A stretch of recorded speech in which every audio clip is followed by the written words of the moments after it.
There's one coming back towards us. Awesome. And you get an idea of just how active they are now. They are incredibly difficult to keep up with, especially in thick bush. But that's what makes it so exciting, being on the trail with wild dog. Isn't this awesome?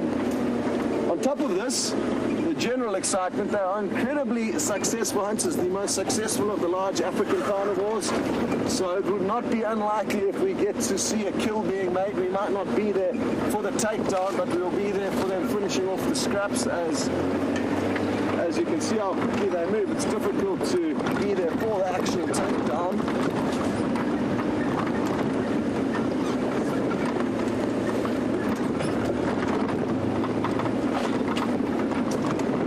Varietas, you do not need to worry about James on foot. The wild dogs are of no danger to us humans, and they will run off before trying to attack us in any way.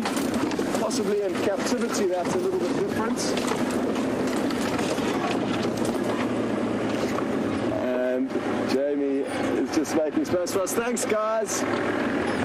Well done. And what we're going to do is, because it is a complicated scenario, like I say, with quite a few vehicles here already, we're just going to hang back a little bit. There's already 3 vehicles, but I don't think there's any major threats around. We don't know of any lying around, so I don't think it's going to impact negatively by us lurking behind these 3 vehicles.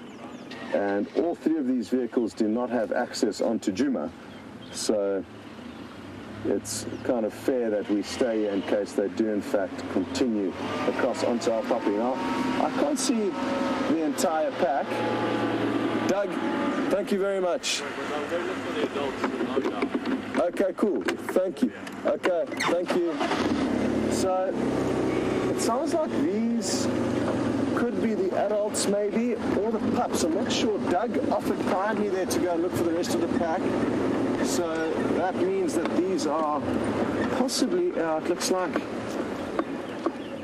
possibly some younger ones, but they are getting difficult to distinguish between the adults and the pups at the moment. This one's got a very distinctive little notch in its ear, but we haven't seen them as much as we would like to, and that's why, for me at least, it's very difficult to tell who's who. Morning, Dov, how are you doing? Good, thanks.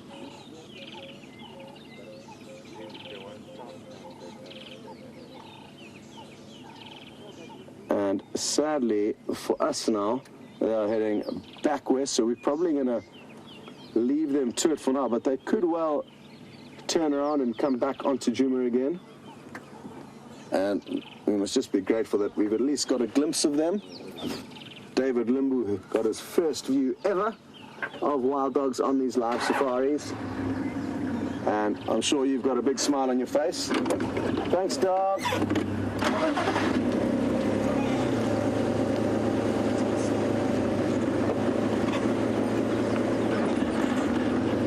I can smell them now, actually. It's remarkable how pungent these animals are. They smell like a wet, sweaty horse goat blanket. That's what I think they smell like. And this is going to be a good opportunity for us to maybe show you some of their tracks on the ground.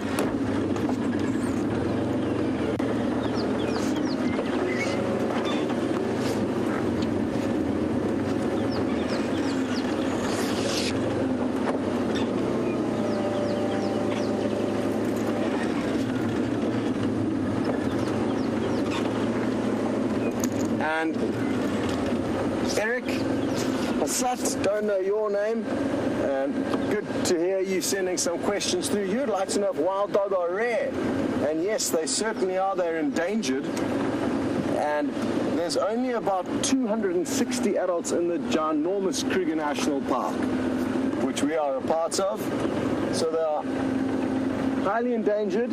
And my personal thoughts as to why they are endangered is more because of rabies, canine-borne rabies, which will wipe out whole packs at a time. Because they are such highly social animals, with lots of kissing and licking of one another, the rabies spreads very quickly. Just trying to find some nice tracks for you.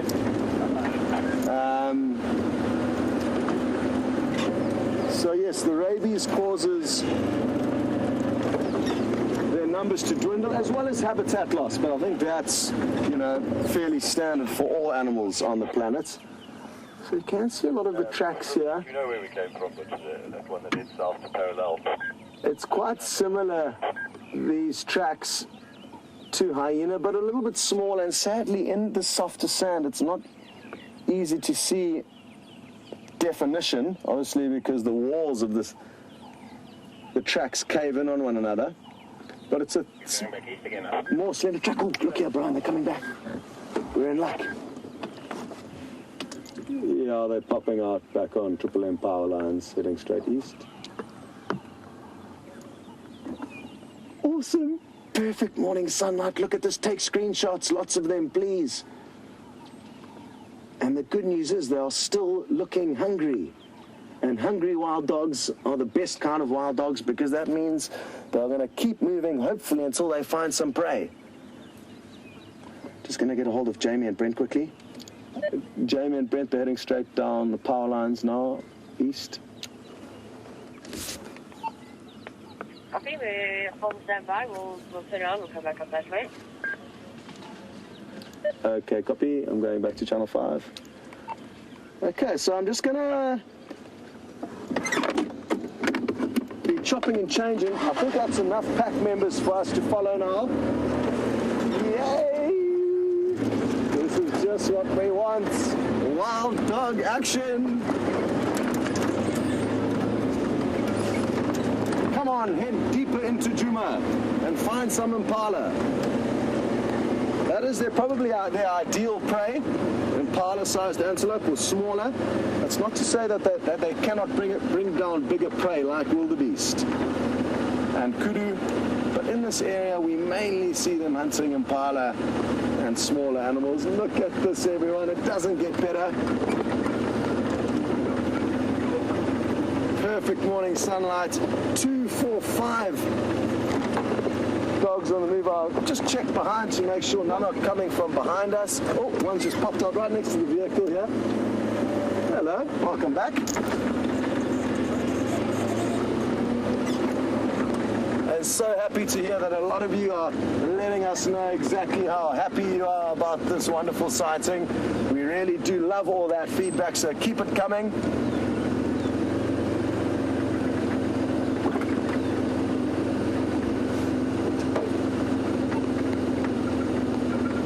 Ben in Indiana, you interested to know if wild dogs can be habituated? And not that I know, it looks like they may be chasing something. Hold on, everyone.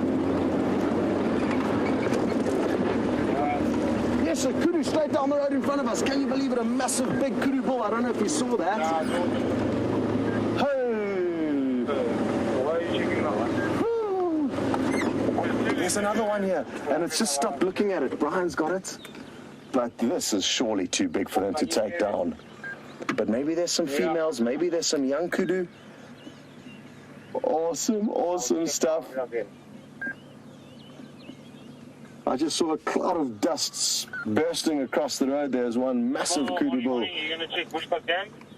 headed across. And you just don't know what to expect when following these animals. It's not uncommon for them to chase leopard up trees, attack hyena that they come across. They are just full of action and energy, and look at how effortlessly they move. And they've probably been moving at this intensity since before the sun came up, and still they continue with incredible stamina.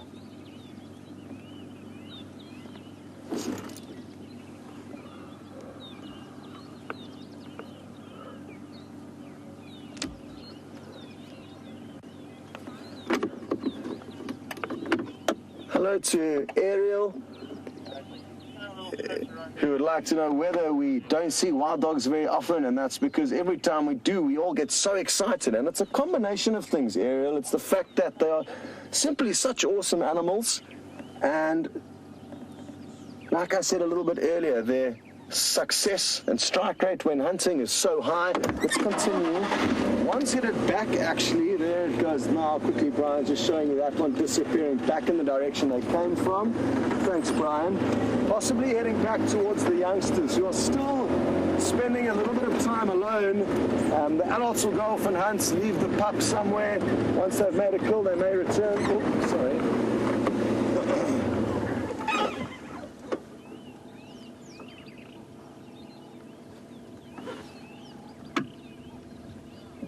You'll notice how different they all look in terms of coat coloration. This one's quite light, and it's got quite a bit of yellow colorations on it. That pack have headed northeast from power lines and Parlour Road into the block.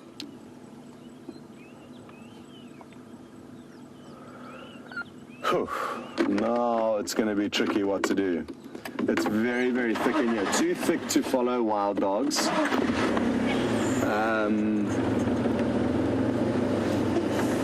now we gamble. Jamie, are you guys still out and about?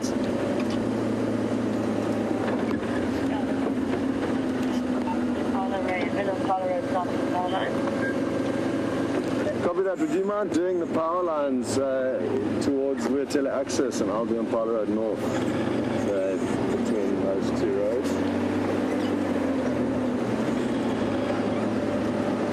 Okay, well, we try and work out what the pack are doing. Then, yeah, affirmative. As soon as we hopefully get another vision of them, we'll race you back onto the vehicle. But for now, we're going to go to probably a slightly more calm scene with James on the bushwalk.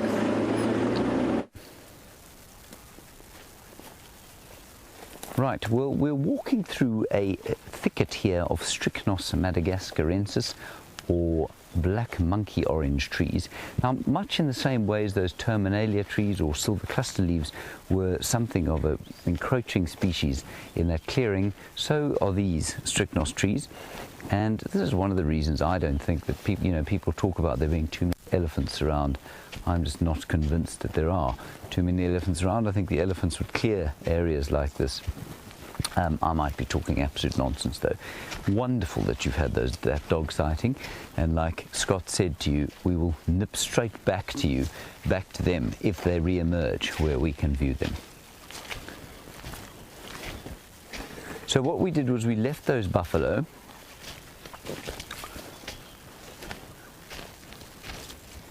and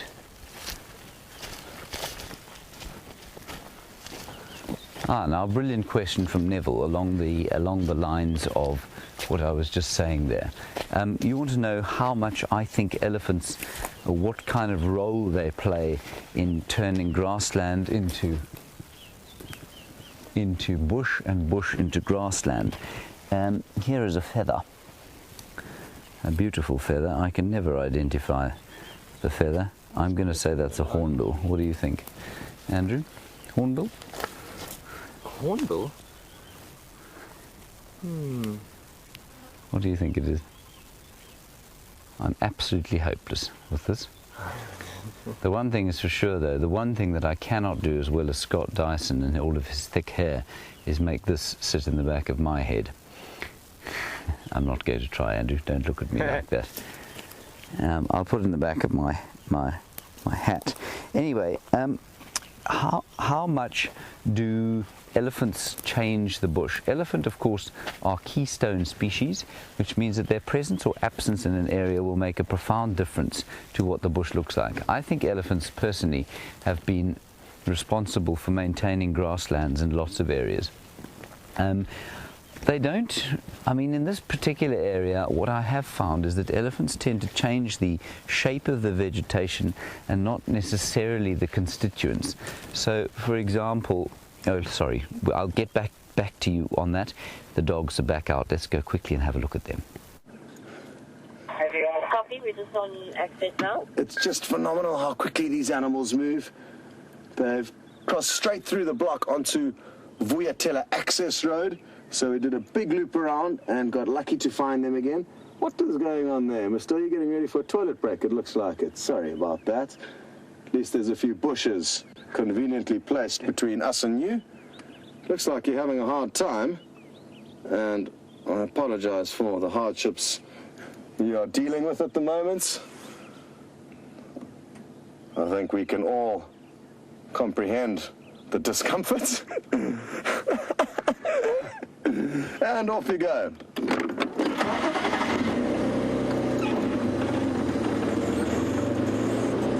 So, looks like we're going to have to now loop back around to where we came from.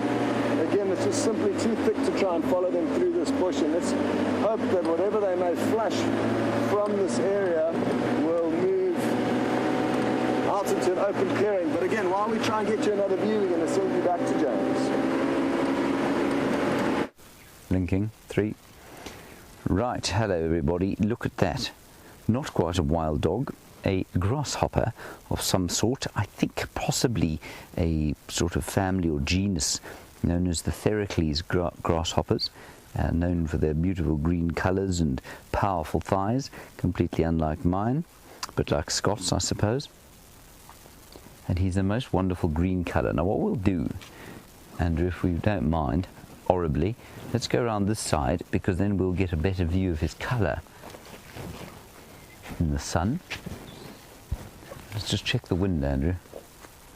Oh, the wind's going to be wrong for us here. The grasshopper's going to smell us, and we could be in some danger. There he is, Andrew. Be very quiet. You see him there? Yes. Do you want me to double tap for you, Andrew? Yeah, let's do it. I'm not going to aid Andrew with his camera work. I can't find the button. He is quite a short grasshopper, says Nikki. You got him. Now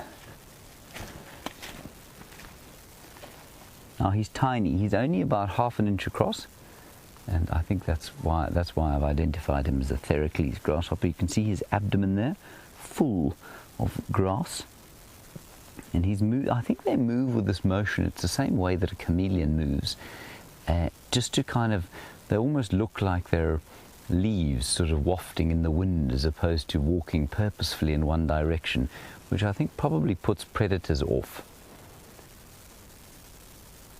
As I say, just like a chameleon. Isn't that amazing? I'm so tempted to try and catch him, but I don't think I'm going to. We'll try and get a little bit closer. So he's only about ½ an inch across, like I say, which is about, well, I'll tell you what, I'll put my finger next to it and you can see if you can get a view.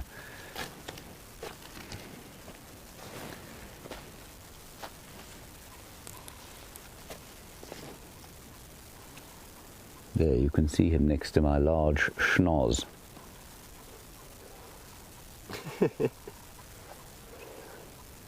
Right, let's head back across to Scott Dyson.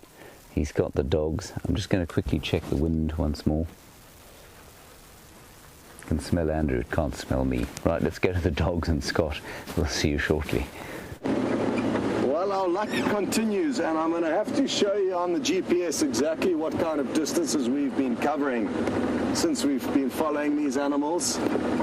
The good news now is that, well, the good news for the wild dog, and possibly the good news for some of us, is that they're heading towards the quarantine clearings. If they just continue another 200 or 300 meters, they are bound to find some impala. And when they find these impala, again, I urge you guys to hold on for dear life, because we are going to put the accelerator flat to the ground in order to try and stay with them. There's guaranteed prey up ahead, and the prospects are looking much better. I'm wondering if they've worked out, and because they have been here in the past, they've done the maths. And they know that this area that they're heading into is often an area of plentiful game. And I think they may well know this.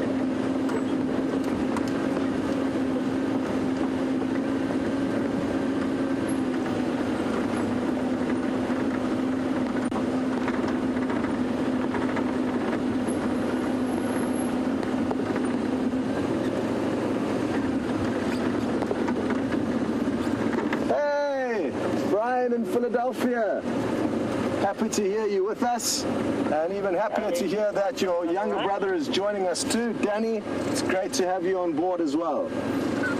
Danny, you've mentioned that it's phenomenal how effortlessly these animals can move, and would like to know how long can they keep up these high-paced chases. I'm going to try to get up with the pack in front here because I think that's where the action's going to be. So we're going to leave this individual.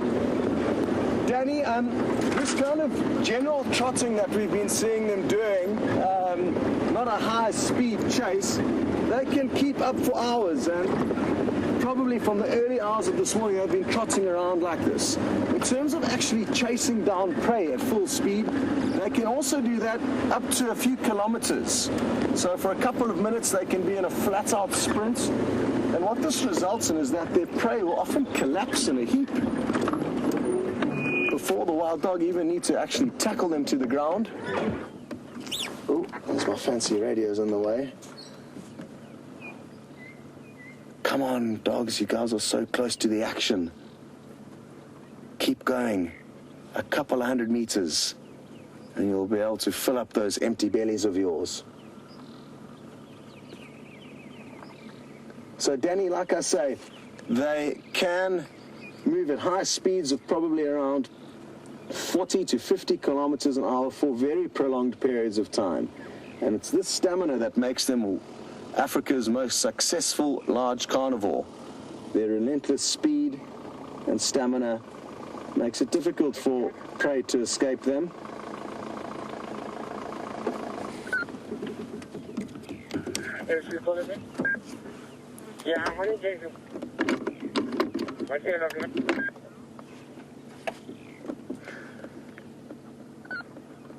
Hello to Anna Marie, and I discussed earlier, one's popped up right next to us here, that usually in this area wild dog will hunt smaller prey, duiker, steenbok, impala, but they certainly can take down bigger prey up to the size of a wildebeest. It's probably the biggest prey item that I've seen. I'm going to look back to Brent and Jamie for their thoughts. Biggest prey of a wild dog? Adult male kudu. Wow. Well, interesting that Brent says even in Botswana it's been recorded that wild dog have even sniped younger buffalo out of buffalo herds. That I find hard to believe. So that's fascinating. So wildebeest, kudu bull, like we saw them chasing earlier, that was Zeus. Some of you may know the kudu with an incredibly wide spread of horns that they chased across the road. They didn't pursue them, though, and maybe that's an example of how in this area they are spoiled for choice and will only take down bigger prey if they are desperate.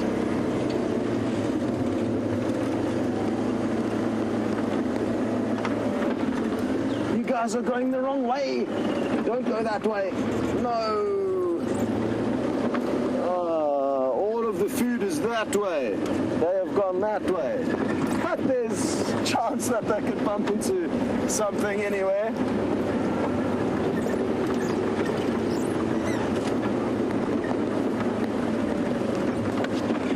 Adrenaline rush. You'd like to know how these animals are keep track of without collars. Well, it's the same way as all of the animals in the Sabi Sands, really. They don't have collars. We follow their footprints and just hope to get lucky and bump into them whilst driving along these dirt roads. In some areas they, are collared for research. But I'm personally quite grateful that we don't have collars on any of the animals in this area because it makes it that much more natural. And the thrill of finding them without expecting them or knowing where they're going to be, which you do have the benefits of with a collar, again, increases the excitement levels dramatically. looks like the heat of the morning is beginning to take its toll. And like I said, the fact that these animals would have been running around since before the sun rose, which was probably about, they probably started getting active about at least 2 hours ago.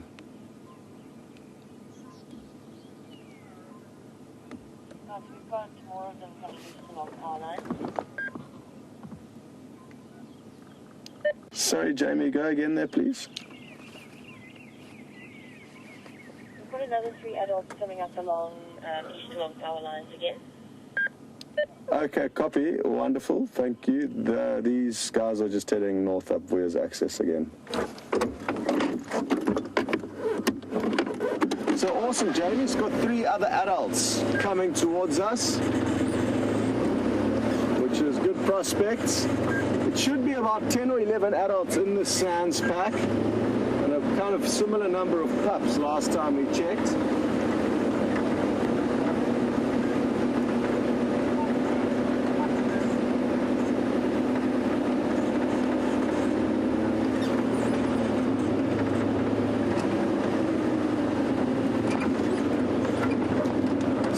You were just interested to know how many adults there are exactly, and I think it's either 10 adults and 11 pups, or the other way around, or 11 adults and 9 pups was the last figure that we had.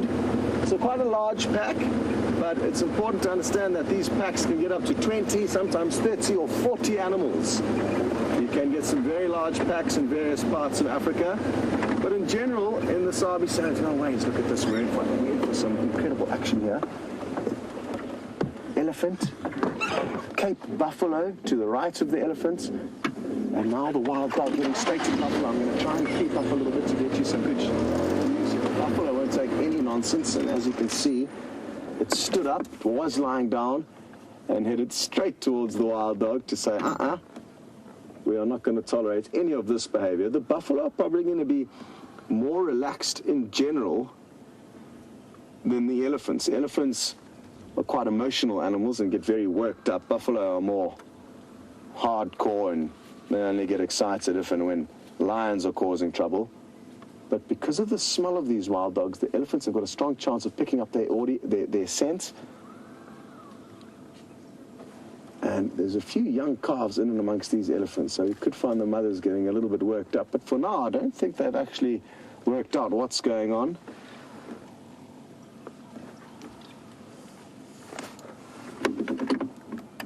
Incredible. 3 of the magnificent 7. Boom, boom, boom, boom. Elephants, Cape buffalo, African wild dog. That is absolutely awesome. All in the same side.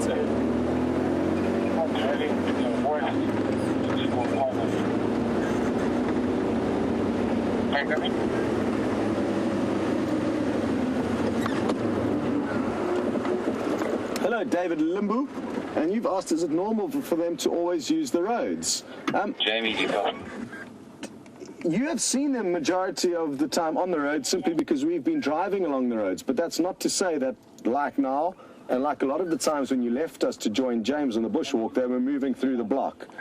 So, yes and no. They will use roads because it's easier to move down. It's a highway, essentially. Whereas the game trails are kind of suburban roads, you could say, with more little turns and corners and stop streets, whereas this is an open highway. So I agree with you to a degree, but don't be fooled that by when you leave our vehicle to join James, it's because the dogs are no longer on the road where we can follow them and they're moving through the block. And I'd like to try and show you on my GPS exactly what they're doing and where they're going once this chaos is all subsided.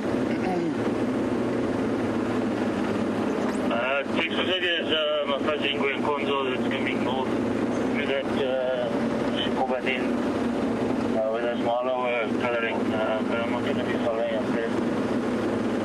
It's basically fun. Hello to Andy and Julia in LA. And you'd like to know how good is the wild dog's sense of smell? And it's probably very good, like most dogs, but it's not something they use heavily for actually hunting.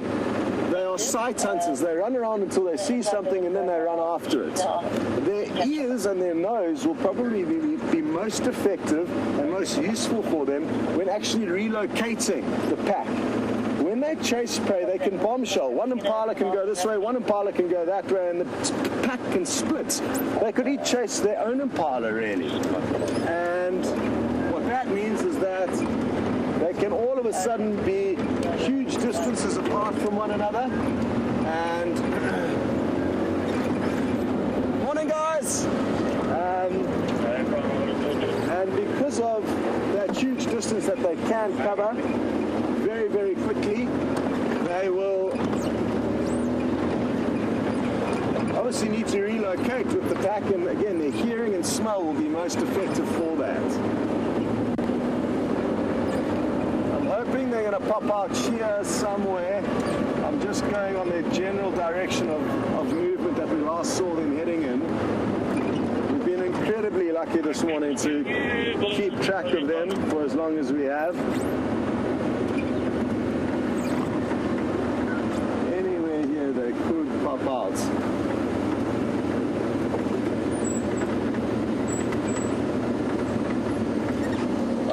Thank you very much to Lucy, who's provided us with some confirmation on how many adults are and pups are in the Sands pack, which is this pack of wild dog that we're following now, and it's 11 adults and 9 pups. 11 adults, 9 pups. I was just listening to Jamie there. She's got a few more pack members on the Power Lines Road that we were driving along earlier. So I think we maybe just go back and join her with those.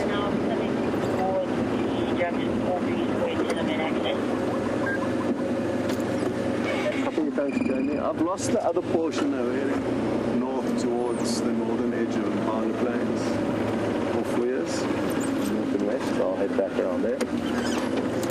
So Jamie's got some adults, 3 of them it sounds like, that have also just cut into this block where the rest of the pack are. So I think if we just keep moving up and down here, we should eventually get lucky between either her and Brent or us on this vehicle. There's an impala, finally. It's quite far off. I'm not going to stop to show it to you, but there is one there.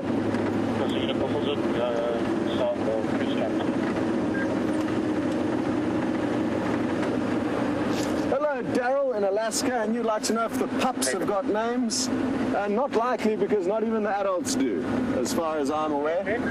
And again, it's not common to name animals. The prides of lion don't usually have any names, really. They are just a certain pride. The leopards are one animal that it makes sense to name because they are solitary, and we get to know them individually. It's quite easy to keep track of them individually. But unless you are willing to basically give up huge amounts of your daylight hours to working out which dog is which and being able to know each one at a glance individually, it's going to take basically full commitment and full dedication to learn them to such a degree. And it's, like I said, it's not usually something that is done by guides. You know, if you're researching a pack of wild dogs, sure, then it makes sense, but then you're spending all day and every day with them. They usually have a radio collar on them, so you can always find them. So because we don't see them that often and can't keep track of them daily, it doesn't really make sense to study them to the degree that you'd be able to know each one by name. Now, what has this pack got up to?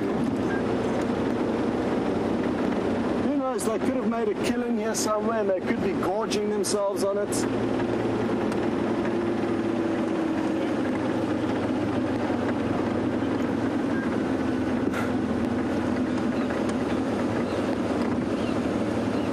To Bia, and apologies if I've pronounced your name wrong. Bia is just 11 years old and would like to know if anyone's ever fallen off a vehicle whilst racing after wild dogs. And yes, it certainly has happened. Thankfully not off my vehicle though. I've never lost a guest off my vehicle. And thankfully the cameramen know to hold on very, very tightly. We've had a few close calls though, that I will say, and a few battered and bruised cameramen, which we owe them for. But thankfully no, it hasn't happened to me. Oh yes, we're in luck.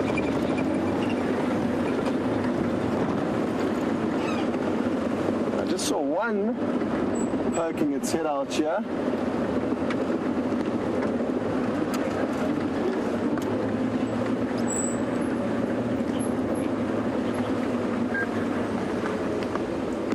There we go. It looks like they've all settled down right here.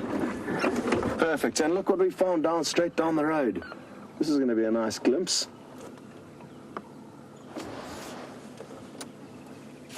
James is getting comfortable on the ground there.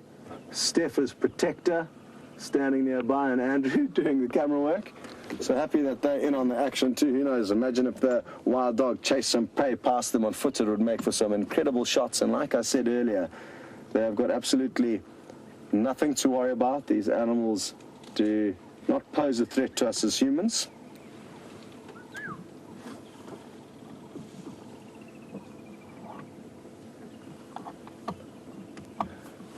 It's interesting, the elephants are still in this area, grazing peacefully off to our right. And let's try and do a quick head count. There's 1, 2, 3 off to the right of these two. And then on the right of the road, we've got 4 and 5 over there. 6 over here, 7, 8, 9, 10 behind the radio, forgive me for that. When he's finished. And then 11. So I think all of the adults are here, all 11 adults, and the 9 pups must probably still be across on Arethusa, I'm guessing. So it'll be interesting to know if they're at a stage where they may leave the adults or leave the pups rather, for longer periods of time now that the pups are getting slightly bigger and learning the ways of the wild, or will they return to the pups a little bit later on this morning? Only time will tell. Apologies, Nikki was trying to give you guys a nice different angle from Andrew's camera, and evidently the camera freaked out. The wild dog are heading straight down towards him now, so you'll probably find that they're going to try and disappear out of shot, or get some good shots. Either way, I'm happy for whatever they decide to do. I would love to be in their position. A pack of wild dogs approaching on foot is not something that happens every day.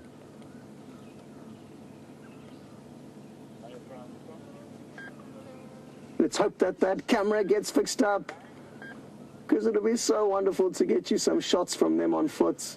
Oh, what a frustration. Well, we're going to carry on. And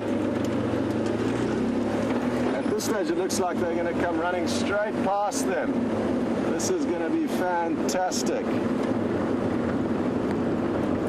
And what an inopportune moment for the camera to not be working.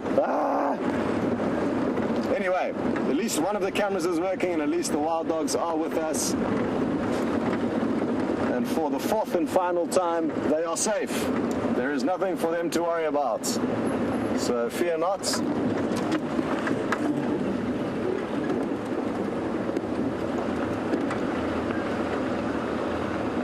If anything, the wild dogs are probably going to get a little bit of a fright when they catch wind of the humanoids. But now, like I said, the heat is having its toll on these animals, and they're beginning to move for shorter periods of time before having their breaks.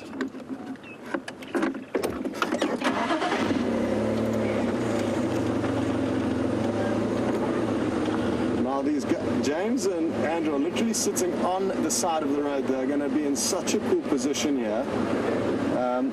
But it'd just be nice if that that civilian car was not in the background of the shots, but I guess they also want to enjoy the sighting. Here they go. I'm just going to stop here. The wild dogs have now seen James and Andrew. And Bryan, if you don't mind getting them in.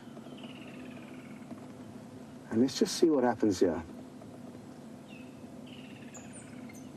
They may well just run meters past them. They're not going to be startled by their presence. They know that they're there now. Look at their ears now. They're just showing a little bit of curiosity. Absolutely awesome.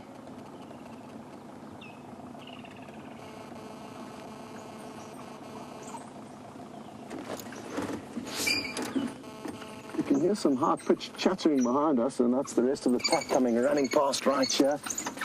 There they go. Begging for regurgitations is what's going on. And have the pups, it looks like the pups have joined in. I think the pups may have, there seem to be a few smaller ones here. Look at Andrew and James, they are having the sighting of their life. Wild dogs on foot just meters away. I'm going to try and get another angle now, so we don't have that civilian car in the shots.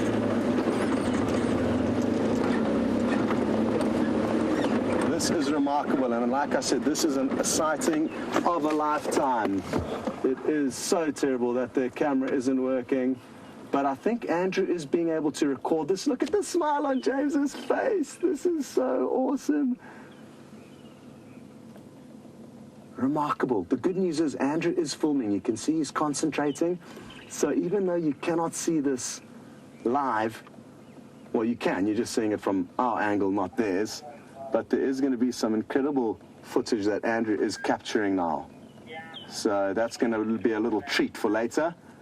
And what a better person to film and edit together. Well, there's no doubt going to be an incredible clip of an encounter between wild dogs, humans on foot, and like we saw, very, very little concern to our presence, and rightfully so. I mean, the wild dog in this area over many, many years have understood that humans are not a threat to them, and they can carry on their business with a little bit of concern, obviously, as they get meters away. But that was just remarkable. Absolutely fascinating. Sighting of a lifetime. You're not going to get better than that, I don't think. Hey? Awesome. Yeah, but it's a treat for later. It's a post-production treat for later. Cool guys.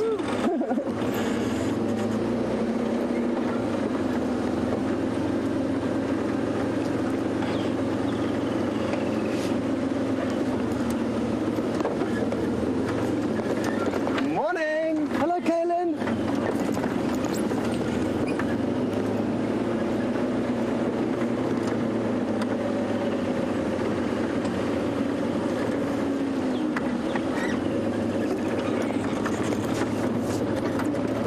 To Donna in Canada, and you would like to know what the average life expectancy is of these animals. And I would say anywhere between kind of 8 and 10 years would be an average lifespan. Anything more than that would be unlikely out here. So quite short-lived, and compared to, I guess, the other carnivores, although, you know, lions and leopards don't live too much longer than that. Lots of sniffing around here. What's interesting is that we have had sightings of the Investec pack as well as the Sands pack in the same area, and they are the two packs that we can see. So I'm wondering if they're not smelling the old scent of either themselves or the other Investec pack that's come through. I can't keep track of which one's which and who's who. Good news is that eventually now it appears this pack may head towards the quarantine clearings where they are going to find some impala to chase. But it is getting towards what looks like the end of their action.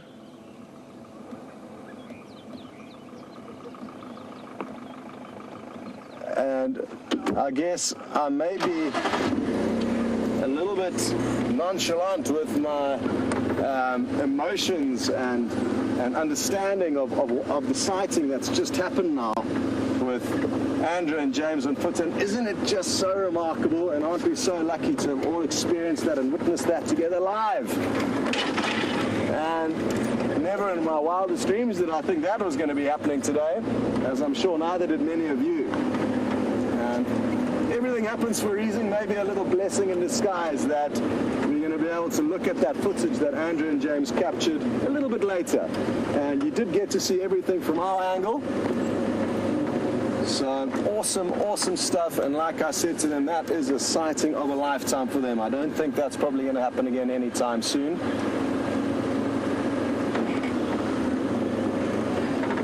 Okay, now I'm going to try and preempt what is going to happen here, because they are getting towards this big clearing where there are going to be some impala. So if I can skirt ahead of them, I'm going to, in the hope that they, well, in the realization that if in fact they do chase prey, we're not going to be able to keep up with them. So it's going to be better to be in front of them than to be behind them. Jamie and Brent are going to stay with them. Jamie, I'm just going to loop into quarantine in case there's some prey there, if you don't mind just keeping behind them. There's a duiker running off here. This duiker is possibly in trouble. The wild dogs are still a little bit further behind it, but let's keep an eye on it. So just through here, Bryan, have you got it there? Well done.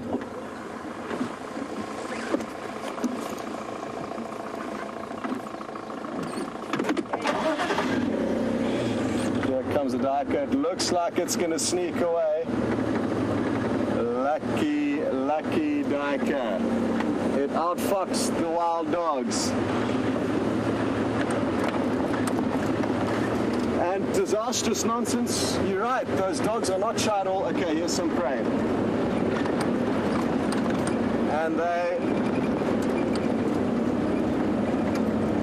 Hold tight, everyone. And they don't have a reason to be, at least not in this area of Africa.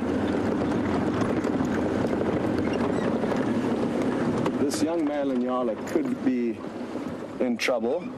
The wild dog, I'm fairly certain, are still heading towards us. And there's also two young male impala to our left.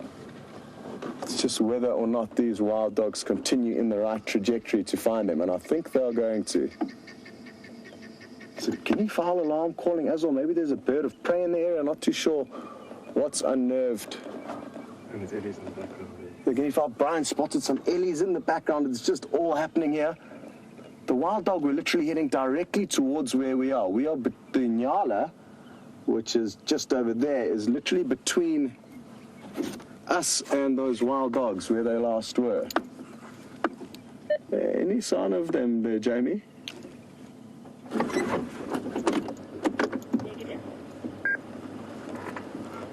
Okay, copy. I've got visual of one there. They're behind you.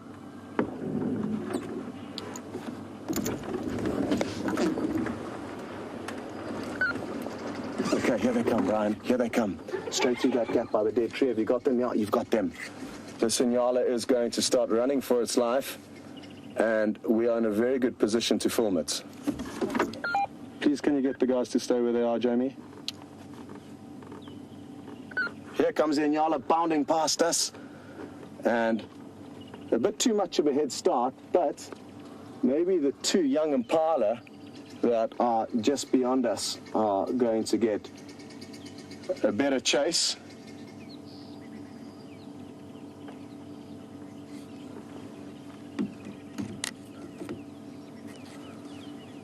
Okay, we're going to send you over to the bushwalk, which looks like that camera is working now.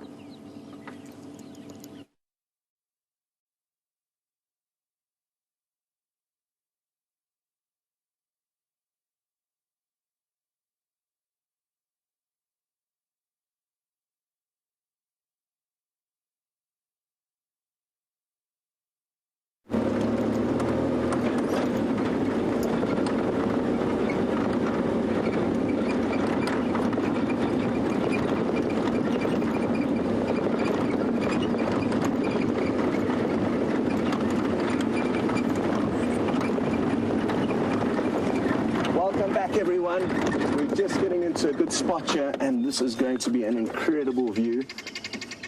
the guinea fowl that's alarm calling, you just would have got a glimpse of there. Now the impala are looking directly at the wild dog. Here they come. Now maybe these young male impala aren't too sure of what wild dog are. We don't see them very often, and neither do the impala. And this is obviously going to be a good prospect for the wild dog. The wild dog may battle to see them because they're standing in the shade, which is interesting and always useful to remember when approaching dangerous game. The shade is a good place to use because it's difficult to see movement when you are moving in shadows. Where are the rest of the pack? I can't see any of them now, but they've appeared to have spread out through this clearing. There's one over to the left there, Brian, that's coming towards us. Oh, no, the ones in front are probably the best in between the impala. Oh, here go the impala. And this is a typical run that they do when wild dog are around. That's very typical, and some of you may have remembered me seeing them doing this and saying that I think they're wild dog nearby. And that is a telltale move that they will use when running away from wild dog, and not so much when running away from other prey, or other predators rather. So it's almost specifically for wild dog that I've noticed. And I guess what that does is it shows the predator that the prey is in fact in perfect working order. And we're going to quickly race you back to James. When you got starting, linking 3. Here we go, everybody. Look at that. Sorry, we've had a couple of technical glitches here, but to be with dogs on foot, with them totally unafraid of us, just not reacting. They're just following the parents now, I think, on the hunt onto quarantine clearings. There's some elephants just behind, which we are trying to avoid because the ellies are a little bit irritated. Right, as we lose visual, let's go straight back across to Scott. He's obviously with them on the hunt. This is unbelievable. We're going to continue down here and see if we can get another.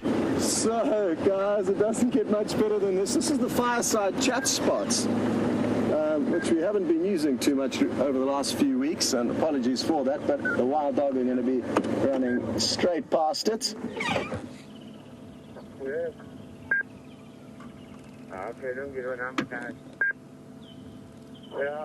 Lots of impala down to our left on the opposite side of the vehicle. So again, good prospects.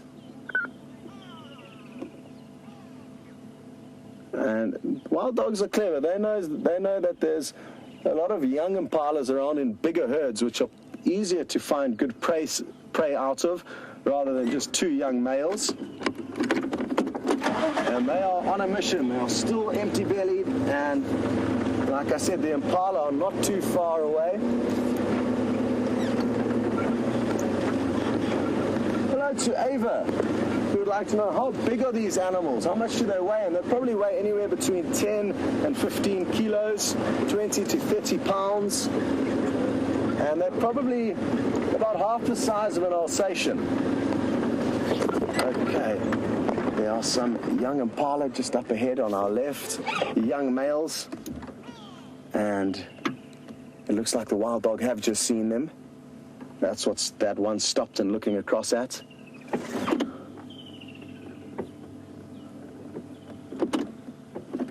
So maybe like a border collie, slightly smaller than a border collie. They're not very big. They're very slight, built for stamina and speed. And their power comes from their numbers and again their stamina. It's not from their size.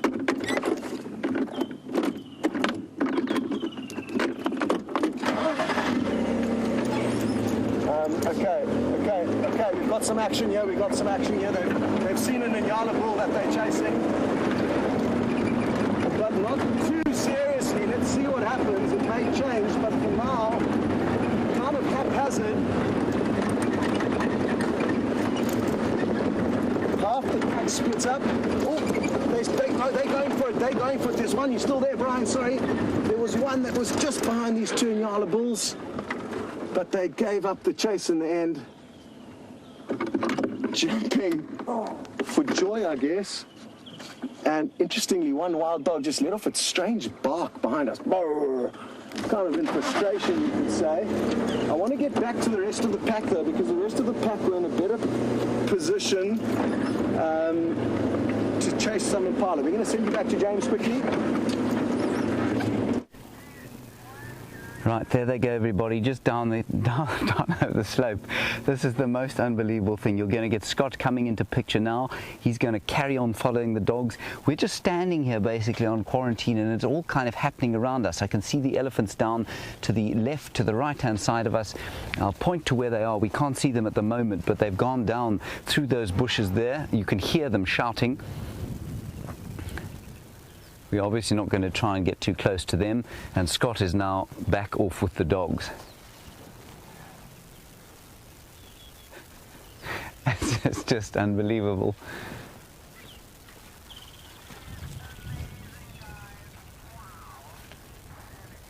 And thank you, Keith. That is absolutely amazing, like you say. It's just truly, absolutely astonishing.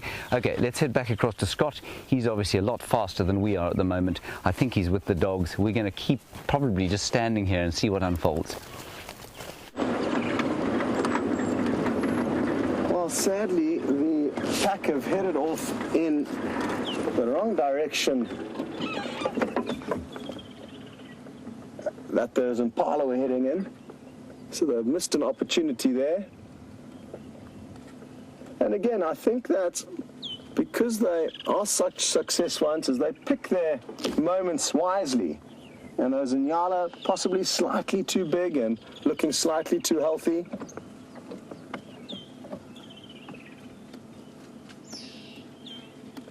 Some dwarf mongooses alarm calling.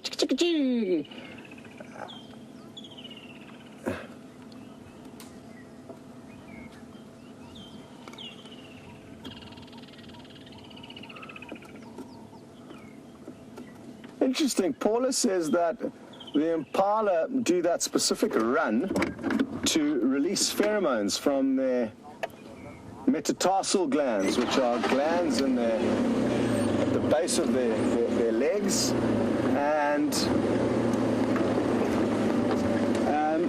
it's to confuse the prey, or the predators rather. And I think that's in general for whenever their legs are pumping, it will, and sprinting away from anything, that will happen.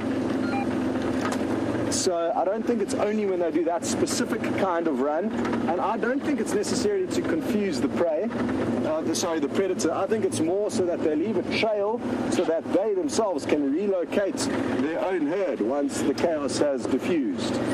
So interesting, that theory of yours. I don't completely agree with it.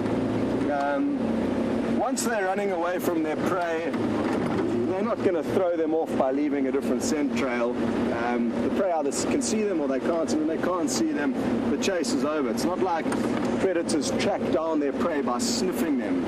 It would take too long. So I don't agree with that. I think it makes more sense that it's the impala's mechanism of gaining contact with one another once they've lost track of the rest of the herd once they've been chased. Jamie and Brent, they continued straight down the Bryan side, so I'm guessing they're going to pop out somewhere in front of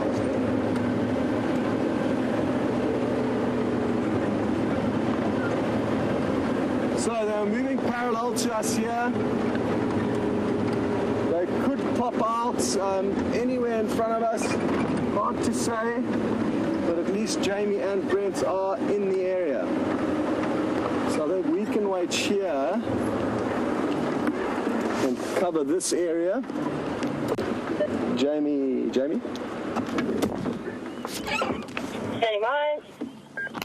I'm going to stand about halfway down Philemon's dip, and then if you don't mind checking maybe Rebecca's that side. Okay, copy. We had visual of them already passing through Philemon's dip. Looks like they're going towards Rebecca.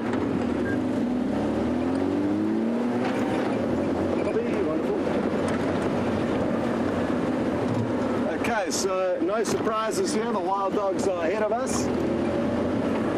And Jamie and Brent did get a glimpse of them. And from getting us into the sighting in the beginning, up until now, they've been playing a pivotal role in trying to keep up with the animals. So we all need to be very grateful that they are here, and isn't it wonderful that the two of them get to enjoy the sighting with just themselves, not having to think too much. And is, of course, Brent's favorite animal.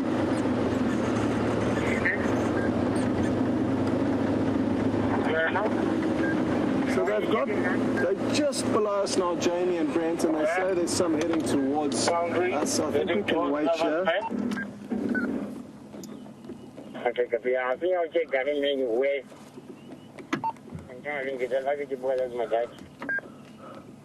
Hello, Grace Ann.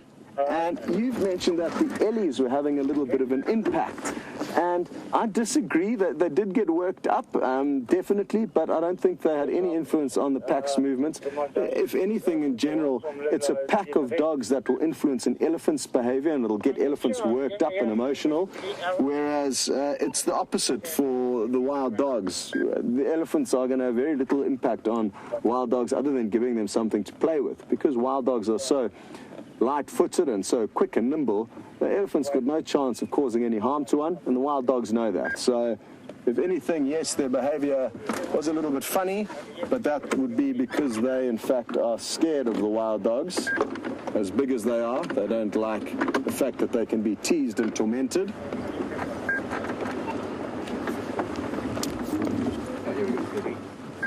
Okay, here they come.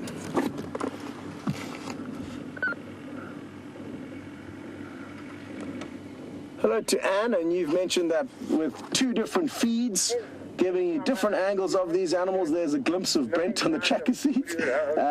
This is better than actually being on safari, and there are huge aspects that make this experience better than actually being here in the flesh.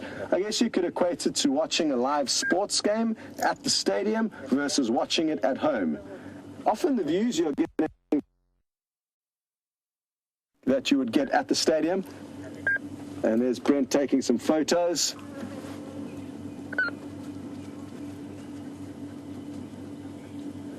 Awesome. New profile picture. Well, I never thought that we would have such an incredible morning with them. We've been with them for ages. I've lost track of time. But we have been incredibly fortunate to follow them with so much ease, relative ease, as they've covered a large distance. And I'd like to show you exactly where they've moved once we've finished. Brent is just pointing ahead excitedly. Okay, there's some Cape Buffalo up ahead. I was hoping it was going to be a bit of a more bite-sized morsel for them. But who knows, maybe they'll tease and torment this Cape Buffalo. Let's try and get into a spot here.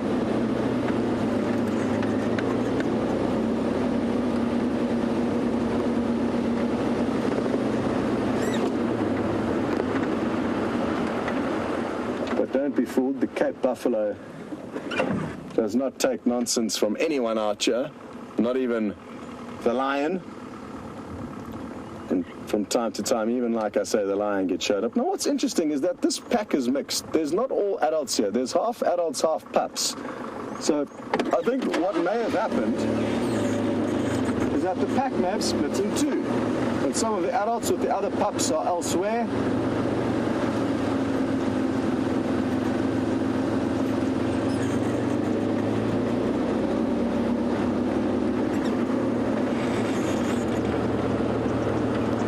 Jamie, would you mind heading back to quarantine to pick up James? Try and get him into the action, yeah?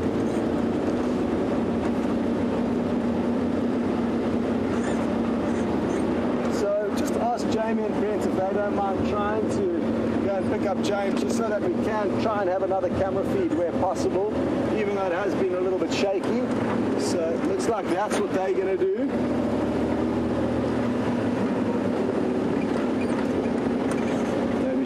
My message is still there, but we should be able to stay with the pack now. It's not too thick for now, and I'd be willing to take the gamble to get James and Andrew with their other camera into the sighting in case some high intensity action unfolds, and then it's definitely going to be better to have 2 cameras.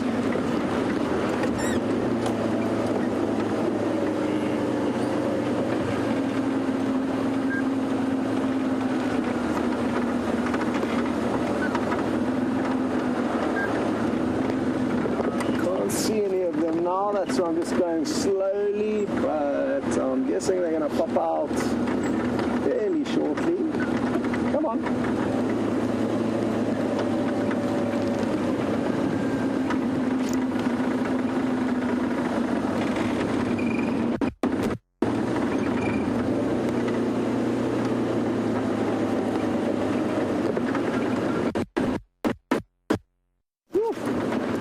Nearly crashed into a tree there. Okay, we're going to send you back to James just so you can get an idea of what he's up to at the moment while he waits for Jamie and Brent to head across there, and we're going to hopefully get a visual of the rest of the pack soon. Right, we are now, everybody, going to try and get onto the vehicle with Brent and Jamie and see if we can't just, get two angles of those dogs. It's amazing to me that there are no other vehicles in that sighting. So that's what we're going to try and do. Brent and Jamie are coming up this way to fetch us, and we need to try and get there, of course, before those dogs start to go hunting again. It's starting to get quite hot. They might not carry on hunting, but they might, and it'll just be nice to get two angles. We'll probably film from the vehicle, and we probably won't be doing anything on foot anymore with those dogs.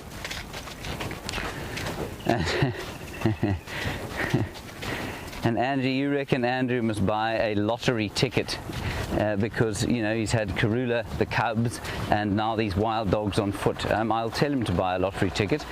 He's normally fairly studious at ignoring any advice I give him, so we'll see what happens there. Hello. Right, here we go. Yeah, if you don't mind, if that will be fine. Okay, we're going to head back across to Scott. There's Jamie, and we'll see you shortly. Okay, I've just backtracked just to make sure that the wild dogs didn't change direction, and now that we've confirmed that, I'm confident we're going to find them just up ahead here.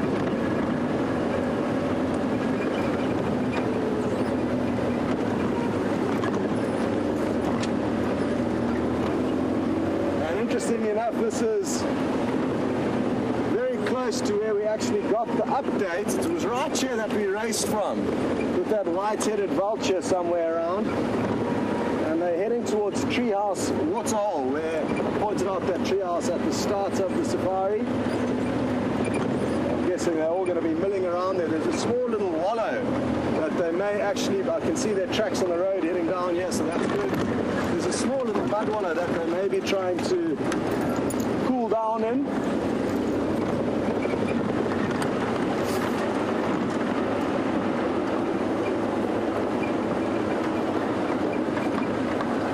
Eyeball. Why are they not here? This I did not expect. They have outfoxed us.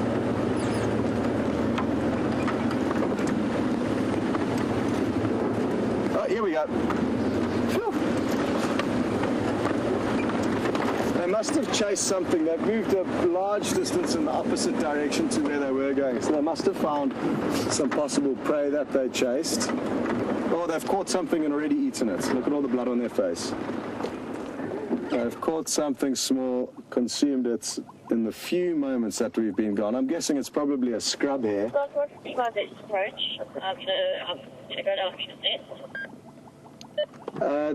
That's perfect. They're on the Treehouse Dam wall at the moment. They caught something small since we last saw them, and a few of them have got bloodied mouths.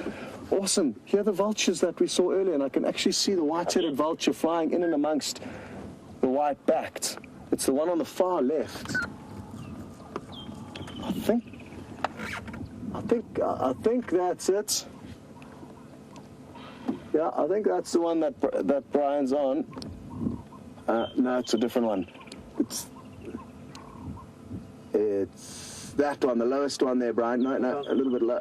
Sorry, you just caught it. That's the white-headed vulture. But you can actually see from here, and also if it turns, you'll see it's got quite a lot of white. Oh, just missed him. It's undercarriage with quite a few vultures moving through this area. The wild dog are all milling around here. If there was any meat left with whatever they did catch, they would all still be there fighting over it. On I'm not sure if any of you did get to see the bloody mouths of some of the individuals.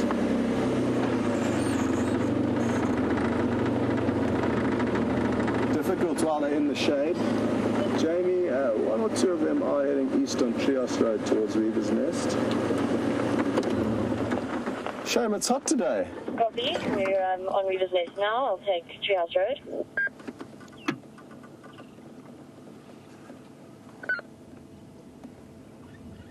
Oh wow, look at this individual's legs covered in blood.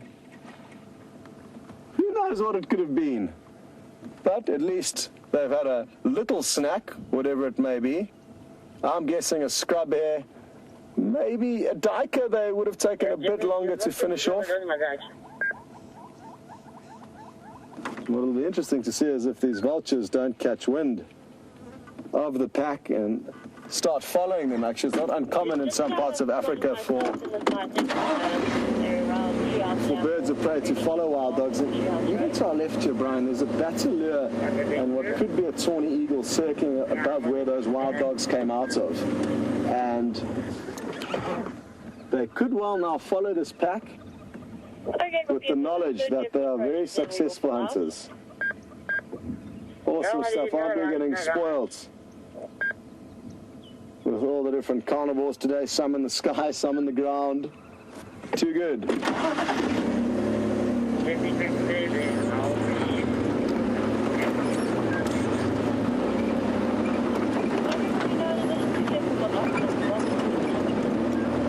Bravo's yuck, you'd like me to have a guess as to how much ground they've covered since we've been trailing them. And I'd say quite easily 3 miles, quite easily, but sure. I'm just trying to do the maths in my head and it's so difficult to work out. That's easily 3 miles and that's just since we've been on their trail.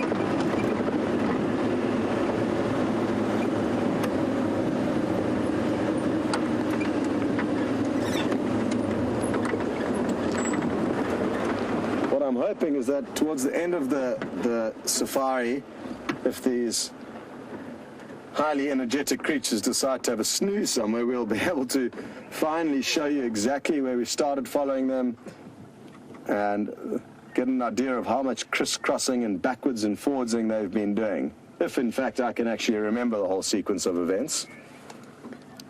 Jamie, they're about midway between the dam and Weaver's Nest now. I think some on both sides of that little drainage. I'm on Treehouse Road. Copy. Continue south of the drainage, so we'll stay north. Affirmative, that would be perfect.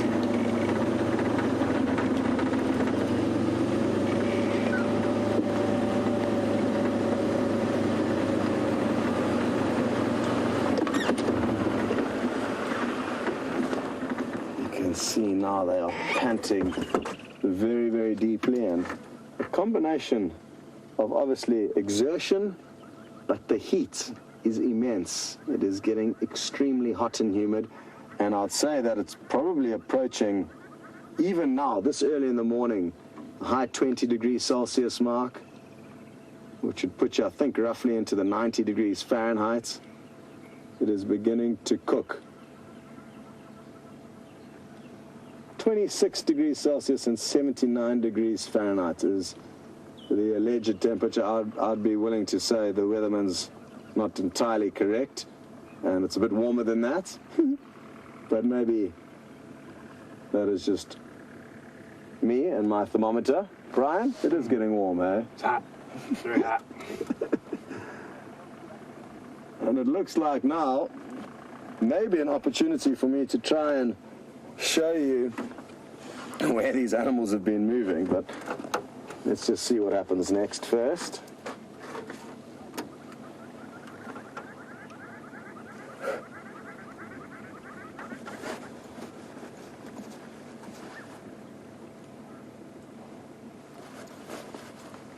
Hello to Annie in Durban, and you're still trying to understand. I'm just coming just close to the junction of Savage's Track and Weaver's Nest, the northern side of the drainage. Sorry, Annie, it sounds like they have caught something and this part of the pack doesn't know about it. Okay, copy, I got your visual there. And we're going to send you across onto their vehicle who are closer to the action.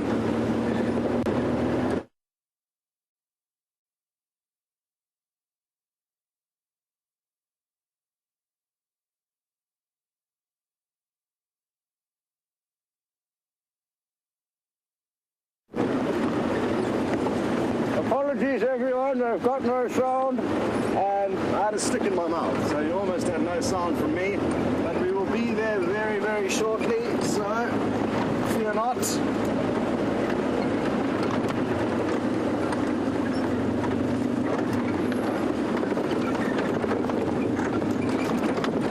Watch out for branches everyone.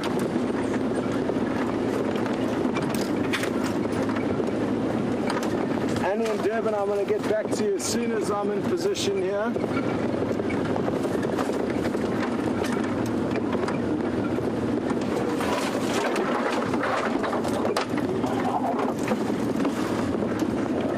Here's the tawny eagle. Oh, please land there.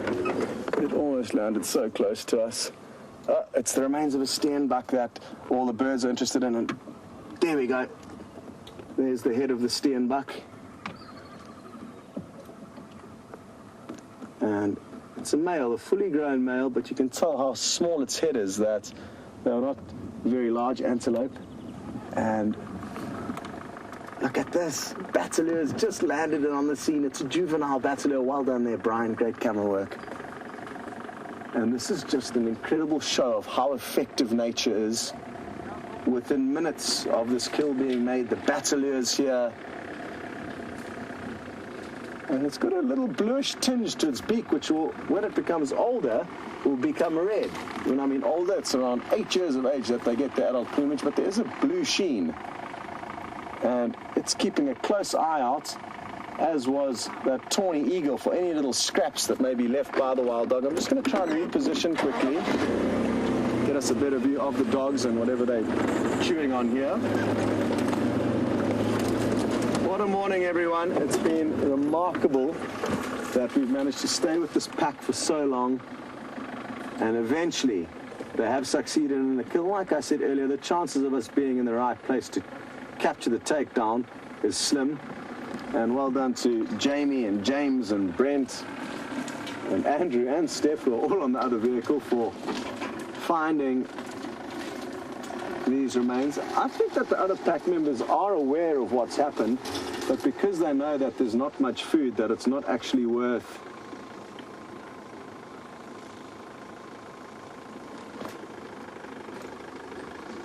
fighting over the scraps for.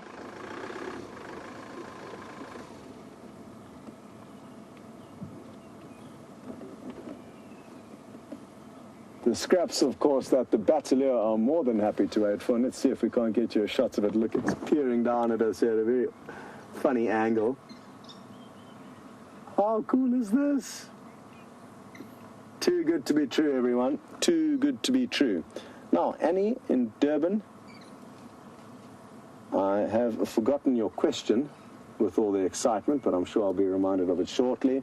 If man is the apex predator by day, is that why the dogs weren't aggressive and anxious towards James and Andrew on foot? And Annie, I don't think we are the apex predator anymore. We used to be, but now we are spectators, and we have been spectators, and we have never been hunting in this area, and these dogs have not been exposed to us as hunters in all likelihood their entire life. So I don't think that that's the right angle to be approaching when working out why they are not concerned or perturbed by our presence on foot. And like I said before, it's more the fact that for many, many years, the Greater Kruger National Park and the Sabi Sands, which we're in now, has been a photographic safari destination where, yes, people do spend time on foot looking for these animals, a lot of the time on the vehicles as well, and they have become used to us as being non-threatening, non-aggressive. And it's this gentle habituation that's provided us with the viewings that we get today. And it's the same for wild dog, lion, leopard. None of them run from us to a huge degree while they see us, especially in the case with James and Andrew. they were in a set position, clearly visible to the wild dogs, from a long distance before the wild dogs got to them. If James and Andrew had been hiding in a bush, and those wild dogs came running down that road just as they did, they would have got a big fright, not expecting the humans on foot, not knowing them to be there, and then probably would have run off. But I don't think it's the fact that we are apex predators by day that causes them to react the way they did. I think that's many, many years ago that was the case. So good news is we're going to send you across to Jamie and Brent and Stefan and James and everyone else in the other vehicle for a different angle. Right, we're not sitting far from Scott. He's just over there, and we've got a wonderful view of the dogs here. Here come the others, Andrew, the others behind us there. Wonderful view of them sort of chewing the hapless Steenbok skull. At least it was an adult, got to full fruition of its life. And now look at these beautiful dogs just behind us. Isn't that fantastic? That is just amazing.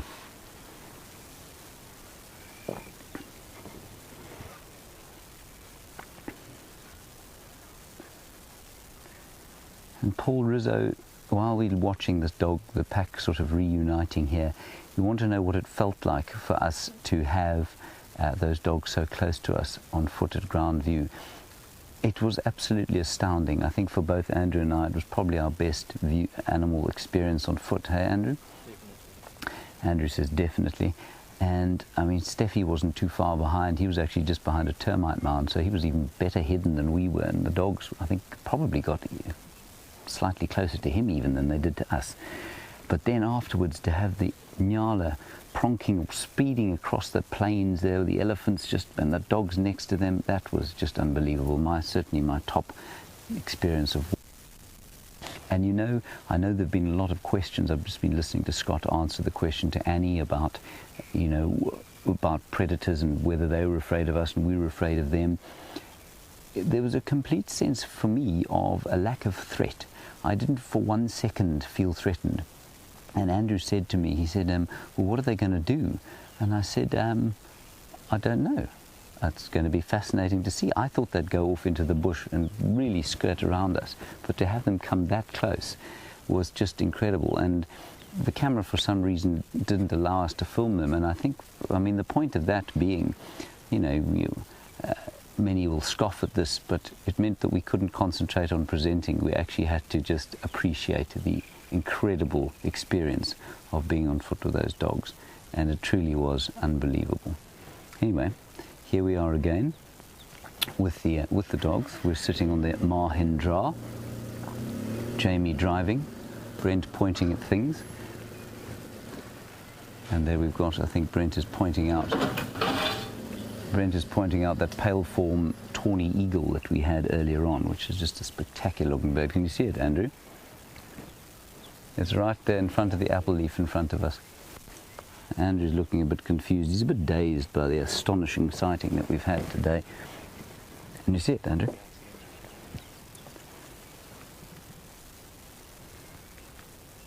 There he is. That's a pale form tawny eagle. And you know, just before we got in here, there was a great plethora of what I described as scavenging AV fauna around. There was a juvenile batted deer that you saw. There was this tawny. There were a whole lot of vultures, including a white-headed vulture, which was quite unusual for the area. But I don't believe that they were circling here. I think these two are obviously here because of this meat, but I think those vultures just coincidentally went into the sky. It's got to the stage where the thermals will start to rise off the ground.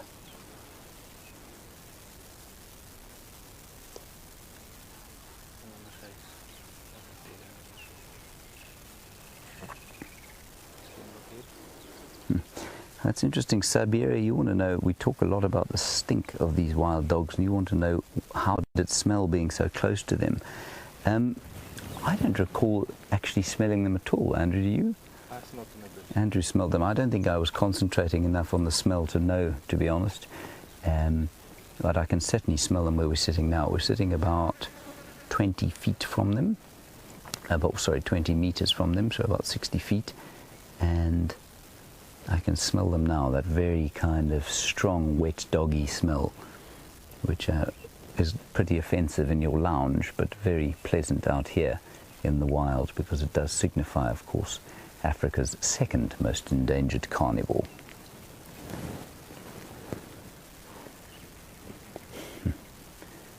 Wow.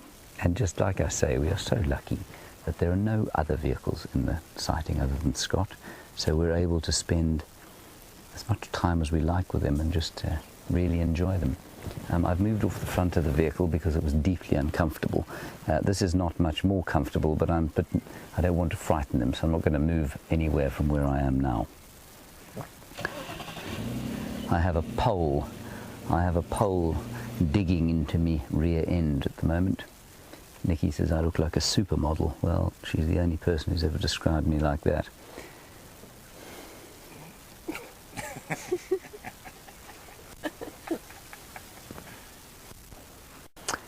Michael, very nice biological inquiry. What allows the dogs to have the exceptional endurance that they have? It's a build. I think, they're very light. So if we think of something like a leopard, which is built very explosively, they're built like I'm going to liken it to human beings.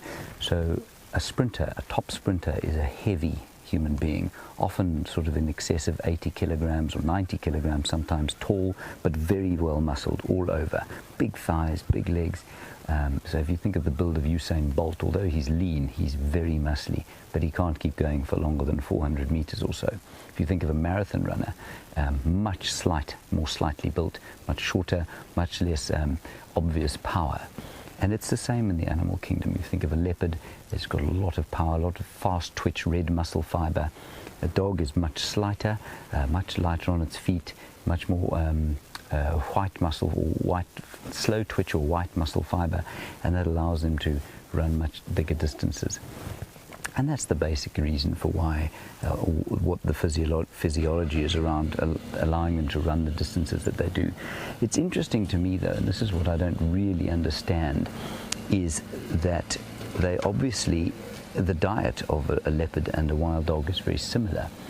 But I suspect that one of the reasons that the dogs have to eat so often, so normally twice a day, is that the offal and the organs of animals contain a lot of fat, and that is the only way that animals like this that don't eat carbohydrates can generate energy for these long chases that they have. And I think you'll find that those are the first things that will be eaten when a dog makes a kill. So Michael, I hope that answers your question. Let's head across to Scott. He's roughly 60 feet from me as well, and get his angle of the secondary pack that isn't feeding.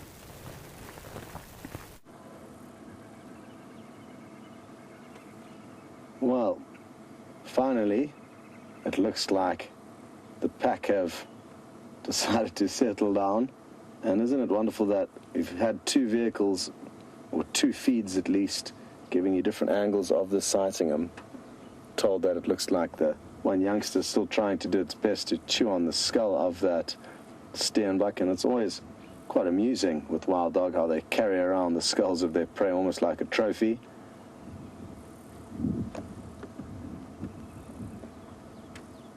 I think, though, for now, the pack are going to settle down. They may think about heading off for a drink a little bit later, but it's hard to be certain what they are going to do.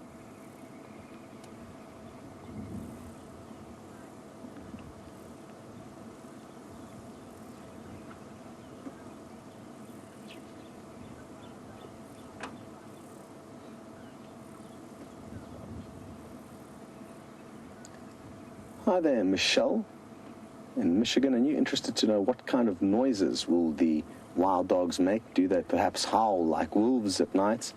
And no, Michelle, they're typically fairly silent at night time. It's because they're predominantly diurnal hunters, so they're daytime hunters, and will sometimes move around after dark, but only for a couple of hours. It's not their main hours of movement like the lion and leopard and the hyena of this area. So it would be during the day that you'd typically hear them vocalizing. And they've got an array of different vocalizations, high-pitched chattering, which is for close communications amongst the pack when they are nearby to one another.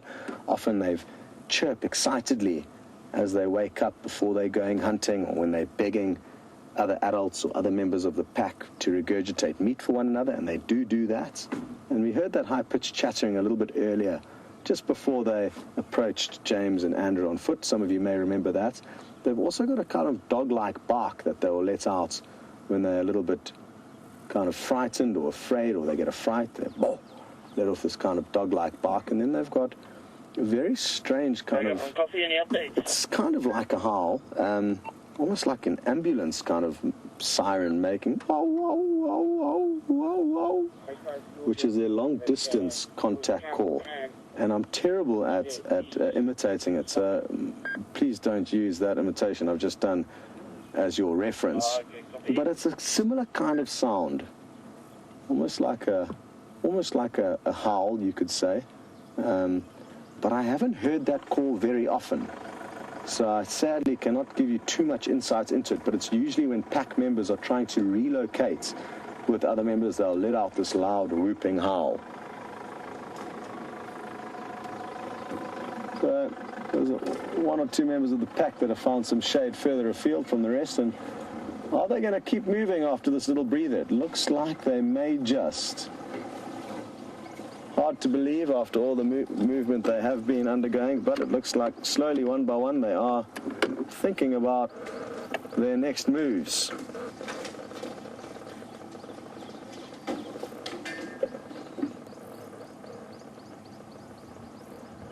And I think now that things have calmed down with the pack, it's not a bad idea at all that James heads off to see what else he can find. For the last few minutes, I think there's reports of a herd of elephants at the Djuma waterhole, and after the neglect that the elephants have felt, with our cameras only waving over them for brief glimpses, maybe we owe the elephants some camera time as well.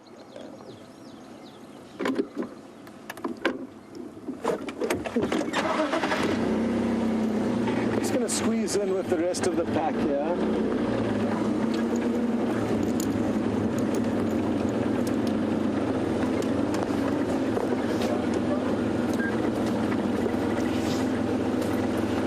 Hello to Heidi, who's watching in Las Vegas. And you'd like to know now that there's a kind of large amounts of us on the ground. Are we getting some time off when we're not behind the camera or in front of the camera?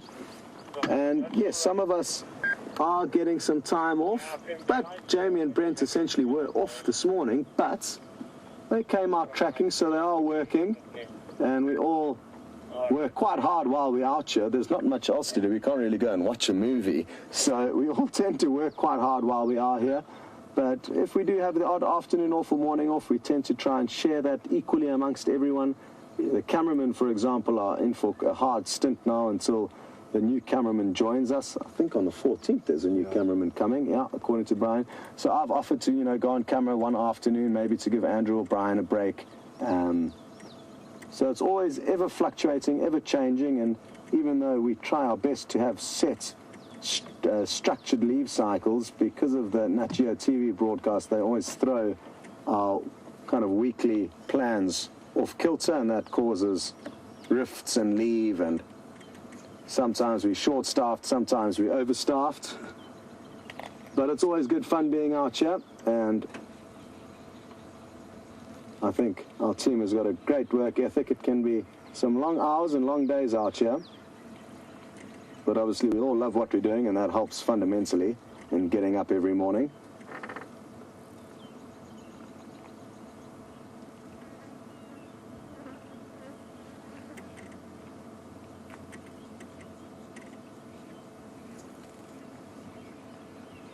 That is a trophy Steenbok male. He's got very, very big horns, so don't be fooled by the size, like I said earlier.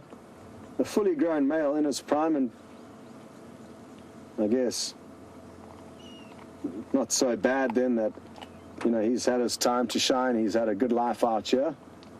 And now some space has been made for some younger steenbuck to do their thing. And obviously also it's imperative that the wild dogs get their breakfast, otherwise they too are going to be in trouble.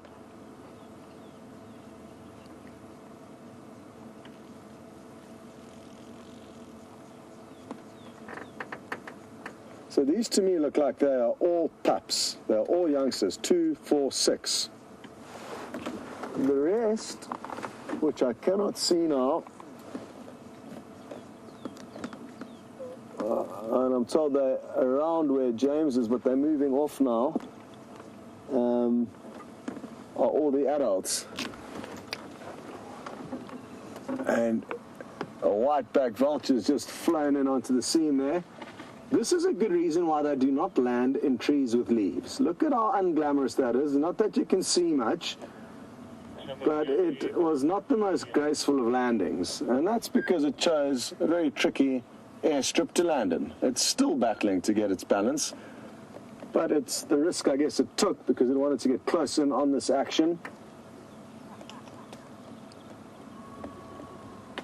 And there's not many dead trees readily available for it to land in, so that was a white-backed vulture that decided to swoop in and wait patiently for any remains. So, as I was saying, though, interesting stuff. I'm not too sure. I wonder if James can maybe try and count how many adults are there and then confirm if it is in fact adults. And in that way we can keep track of these pups.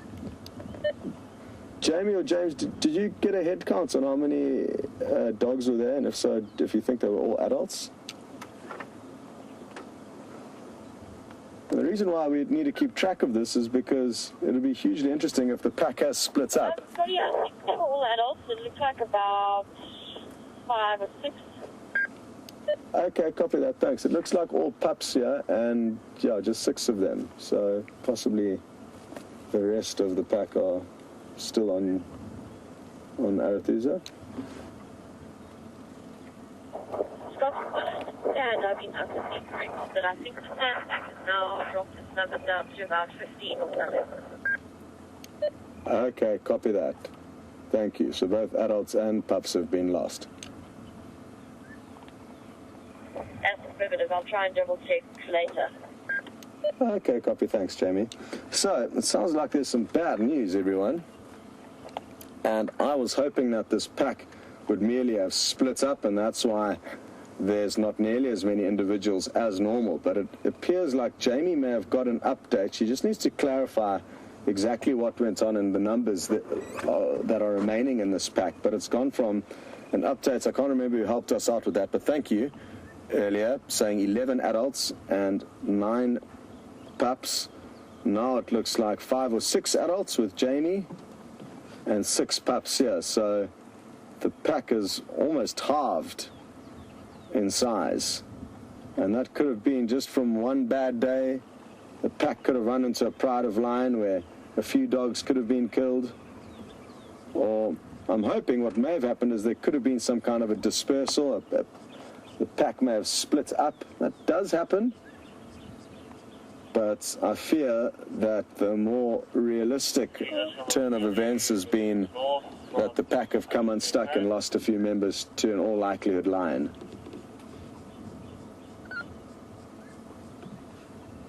We will be sure to keep you updated as soon as we get any confirmation as to what happened and where.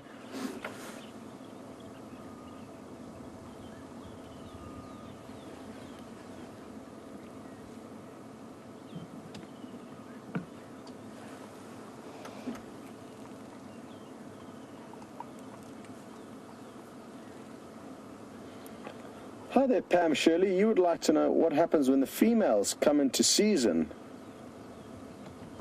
in and around May every year, which is when they come into season generally and when they start denning here in the northeastern corner of South Africa. It will vary depending on where you go.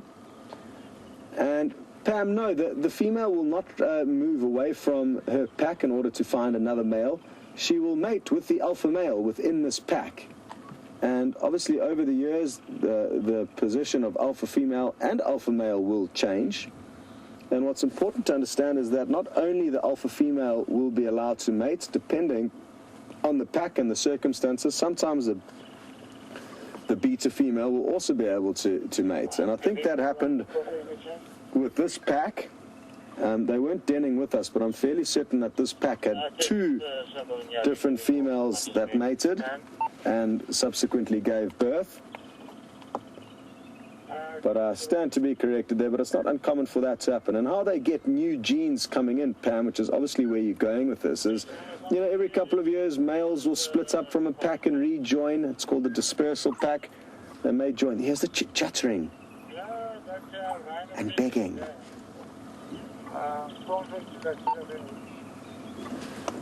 Let's see if they don't do it again. Here we go.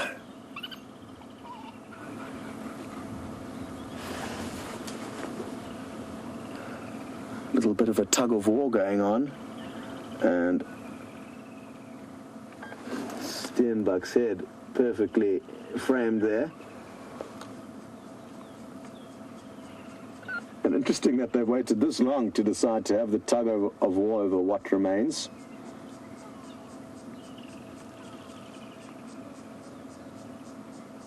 Don't want to be... Oh, they got a big fright. Well done, Bryan. Incredibly quick on the camera there. To be honest, I got a bit of a fright myself. Everything was so stable and relaxed. Here's the more chattering and cheeping. And interesting how amongst these pups already, this young boy looks like he's managed to establish dominance over the rest of them. And that's why they're not putting up too much of a fight trying to get the remains away.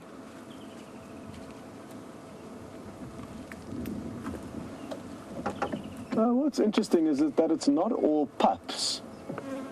There's one adult amongst them, and it's a female. And she's the one on the far right standing up. You can see she's got very raggedy ears, a telltale sign of her age. And also her teeth are a little bit blunt. Look at that. I mean, they're still sharp, but not nearly as razor sharp as the younger pups. So one adult is staying by with them. Who knows if it's the babysitter or their mother? I certainly don't. Bryan, just by this kind of fallen down branch over there, there's a bit of a rib cage remaining. I think it's just over there. Should be interesting to give people an idea of how small the carcass is. And also to give people an idea of what the vultures and the birds of prey are waiting for. There's a little rack of ribs there on the cards for somebody.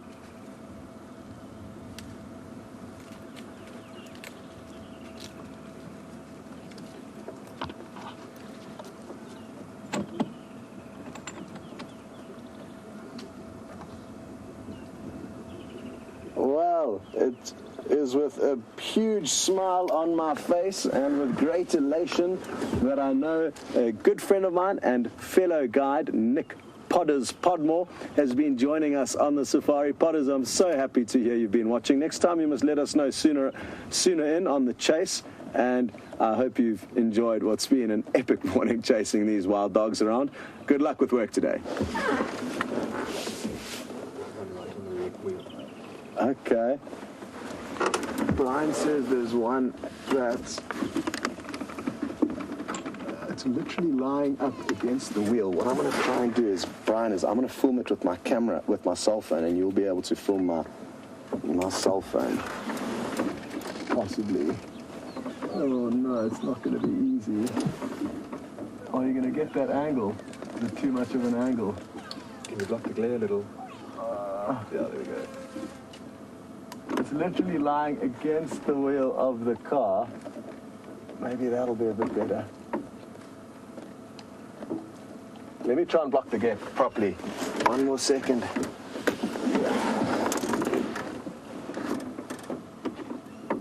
There we go. Got it there. Yeah, it's well done. Keep it there.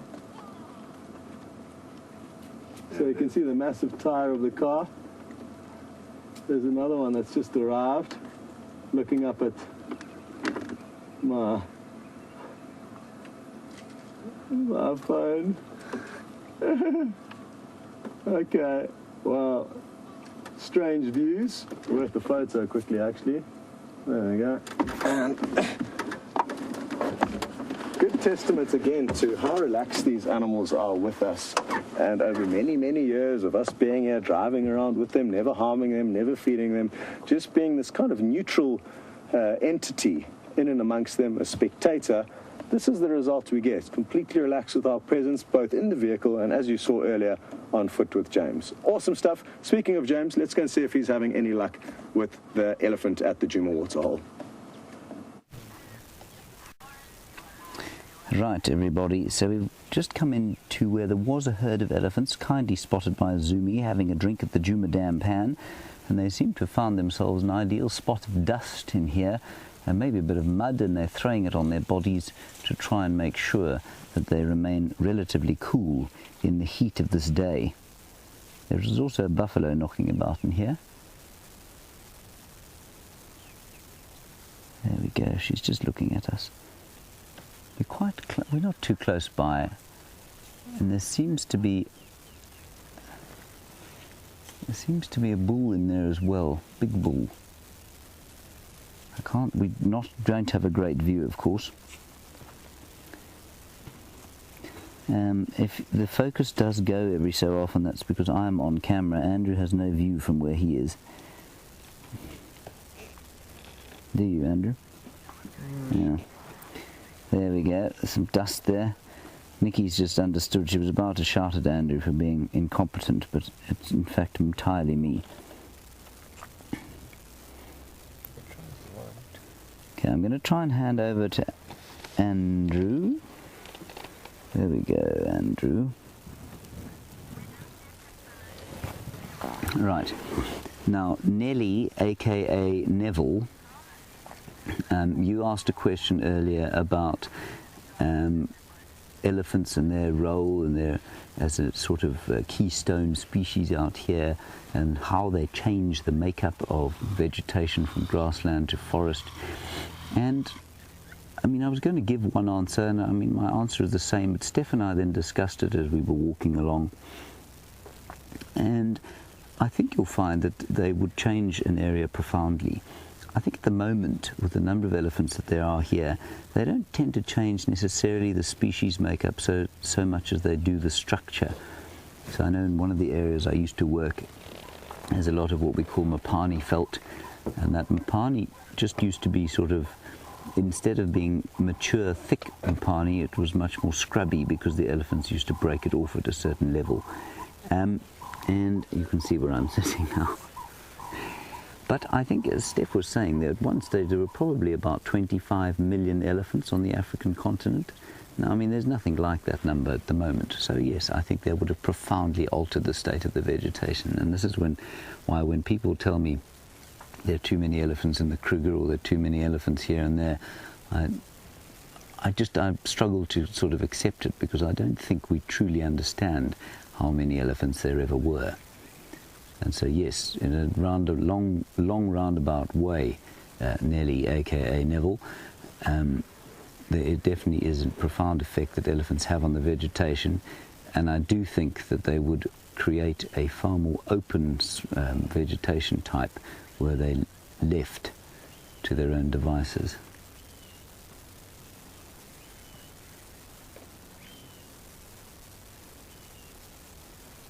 Got a southern boo-boo.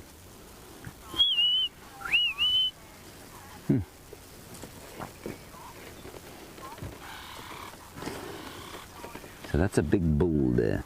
That's a big bull shaking his head.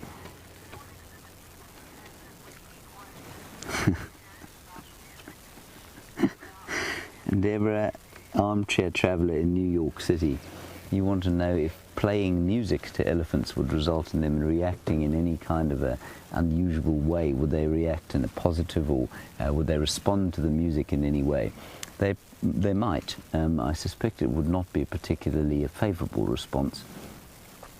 Maybe soft singing would result in them coming, relaxing, and maybe the youngsters going to sleep. I'm not sure. I've never tried it. I'm not sure that I'm going to.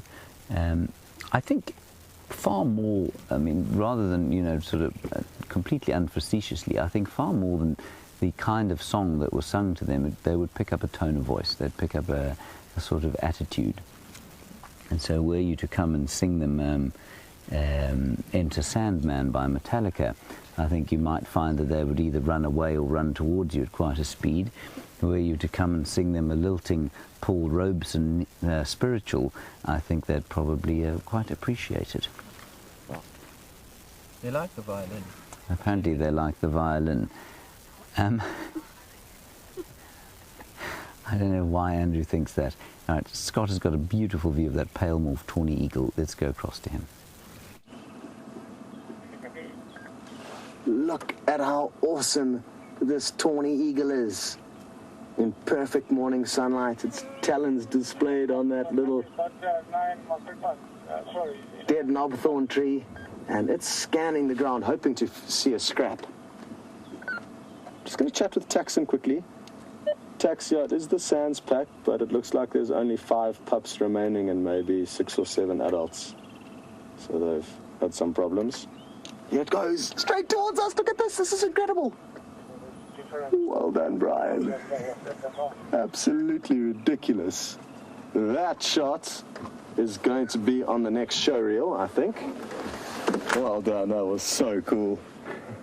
And what a magnificent bird to have flying directly down the barrel towards us. I think the vulture's still off in the maruna tree beyond the tawny eagle now to the right. And interestingly, the tawny eagle was sitting in that very same apple leaf tree when you were looking at it with James a bit earlier. So it likes that perch. And now it's just going to have to wait patiently for the wild dogs to move. I can't see, I'm not sure if you guys can see the vulture in there. It does look like it is in there. Yeah, it is in there. Well done, Bryan. Directly in the center of the screen, you can see a kind of solid blob, and there's a head bobbling around from side to side every now and then. Let me see if I can't...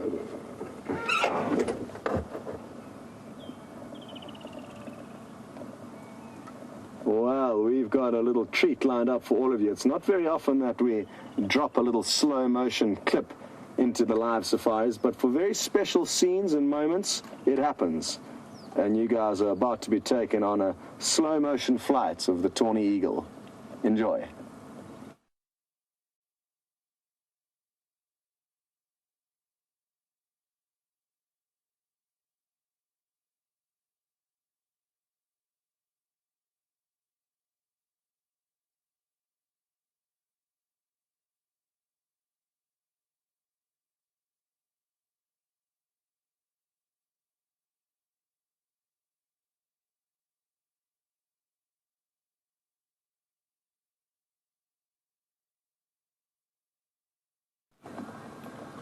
Well, Bryan, I think you deserve a high five for that little piece of camera work. I cannot wait to get to the final control room and have a look for ourselves, because that slow-mo sounded too good to be true. So I hope you enjoyed that, and like I said, it's not something that we do very often. Okay, jeez, what is going to happen next this morning? I think I'm going to need the local vet to give me a tranquilizer to come down after all this excitement. Looks like the one young male pup is still enjoying his little trophy, the skull of the steenbok. What I would like to do, and maybe I think you guys might want to come along with us for this little mission, is to work out exactly how many adults are in the pack. It's going to be very useful for us to tell Grant, the person who keeps track and monitors the wild dogs of the Kruger National Park and surroundings very closely. And it would be very useful for us just to keep them up to date with the current pack size. So we've got 5 pups here and 1 adult female. I'm not too sure where the 5th pup has gone. It's just behind us. So we're going to move around, go forward, and then go around and count the adults. But we'll call you when we get to the adults, and you're going to go back to James with the elephants now. 3. So 3 young elephant bulls having a drink here, away obviously from the rest of the herd, and they have gone straight to the clean water that is being pumped into this pan, and that's obviously because it's clean and free of the dung, urine and possibly vomit of Peter, who has fouled the water of this pan. and they're enjoying the fresh water that is being pumped out of that little pipe there.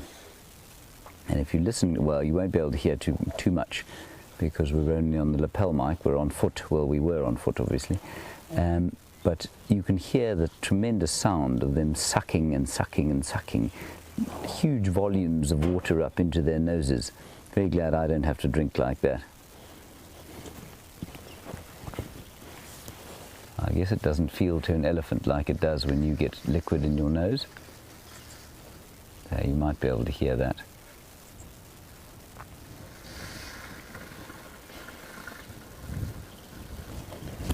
Not sure if you can hear that or not. I'll take my microphone off and point it in that direction.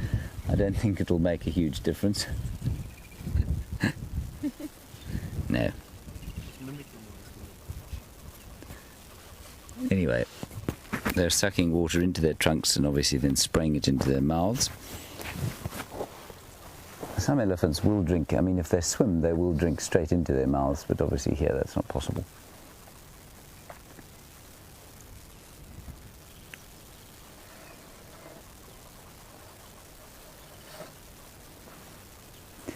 Hello, Christopher. While we watch these elephants drinking, you're in Arizona and you want to know if we've ever found any artifacts while walking, human-made artifacts. This place is certainly, it's an area that did have quite a lot of prehistoric human habitation. Largely the Sand people were in the area, and they're kind of Stone Age people, so you do find the odd flint or spearhead or axe head or cutting stone. I think you'll find a lot of those, however, are just kind of naturally shaped like that and get kind of passed off as artifacts. But yes, they are. We do find those sorts of things around. Then, of course, in the Kruger Park, north of the Kruger Park, was a fairly developed settlement called Tulamela, which I think, if I'm not mistaken, was active around 1400, somewhere around there. In fact, it may have been as early as 900. One at Mapungubwe, I think, was probably around 900 AD, and I think Tulamela was around 1400. So that was quite a settlement that was in this particular area. Remember, though, that I don't think that this area has ever carried a tremendous number of sedentary people because of the disease.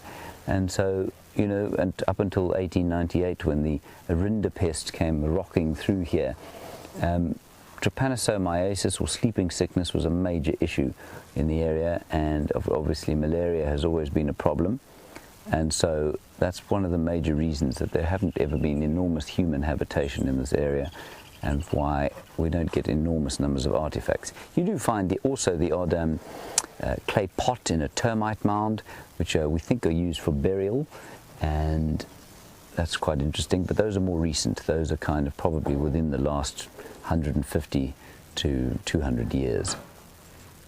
Nice question. Thank you, Christopher.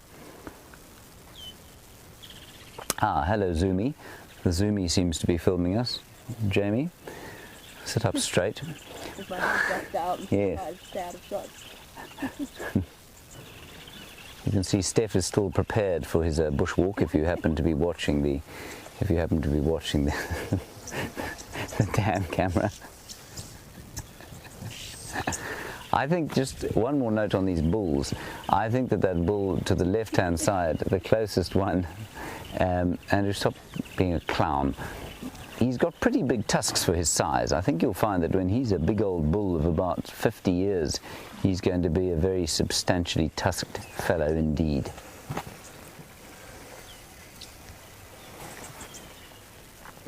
But this is a small gang of sort of young adults.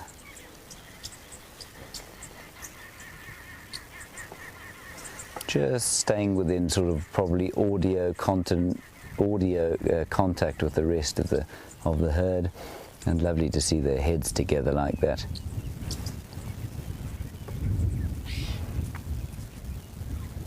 So they won't be quite comfortable enough to go off on their own just yet. So they'll stay in vague contact with that herd, but they'll be more confident as they walk around on their own. At least as they walk around in a group of 3.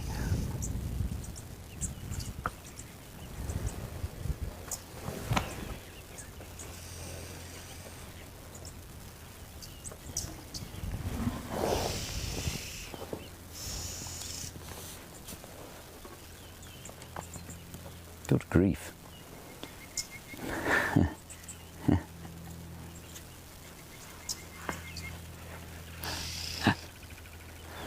Right, Maggie in Australia, you say that your critter list has hit 300 as a result of the flea beetle we saw today. Well, Maggie, that's fantastic. And you say I also gave you number 200, which is excellent news indeed, because I allowed you to keep the dead honey badger as a honey badger sighting. Well, that was very kind of me, I have to say. We are now going to go back to Scott for the last few minutes of the drive. So thank you very much for your questions and comments during the course of the drive. Thank you, Andrew, for your sterling work on foot today. You are a difficult chap, but you know, I put up with you. Thank you to Steph, of course, Jamie for picking us up. Brent's gone off to cook some breakfast, I think, and Nikki and Kirsty in the final control. Jerry, I'm not sure who's there actually.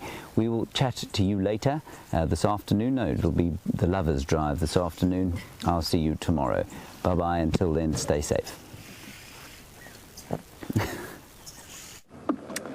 So we've got into a spot where we can count what looks like all of the adults, and there's 2 on the road over here, boom, and a third just above them, 4 and 5 lying just beyond that, touching one another, 6 and 7 just beyond that. So it looks like it could be 7 adults here, plus the one that's returning. Look here, the rest are returning. So here's the 8th adult, which means that they've possibly 3 adults are no longer in this pack. There used to be 11, and 4 pups are possibly missing. This could be awesome. Let's get the audio up.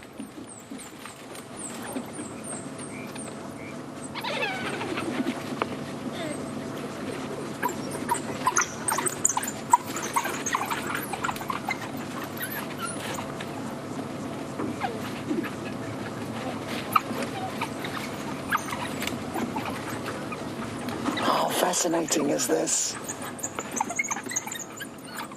Yeah, guys, can I join us over there?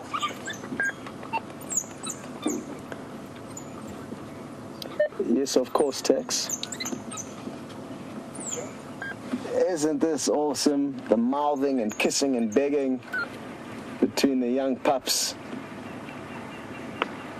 and the adults, and what a fitting way to finish what has been a remarkable morning with this pack. Obviously sad news that they've lost a few pack members, but you know, that is life for a pack of wild dogs. It's not an easy thing surviving in such a predator dense area with all the threats of lion and leopard around them, as well as hyena, of course. Anyway, what fun it's been. Thank you guys so much for joining us on Safari this morning, for sending through all your questions, comments, and for being involved and sharing the memories and experiences of what will definitely be an unforgettable safari. Bryan, thank you, Scott. Incredible camera work. He's going to have a bruised bottom after being bounced around all morning, but I think it's worth it for that shot you got of the tawny eagle at the end. Thanks to the girls in Final Control. You guys did a great job. We'll see you all on the next safari.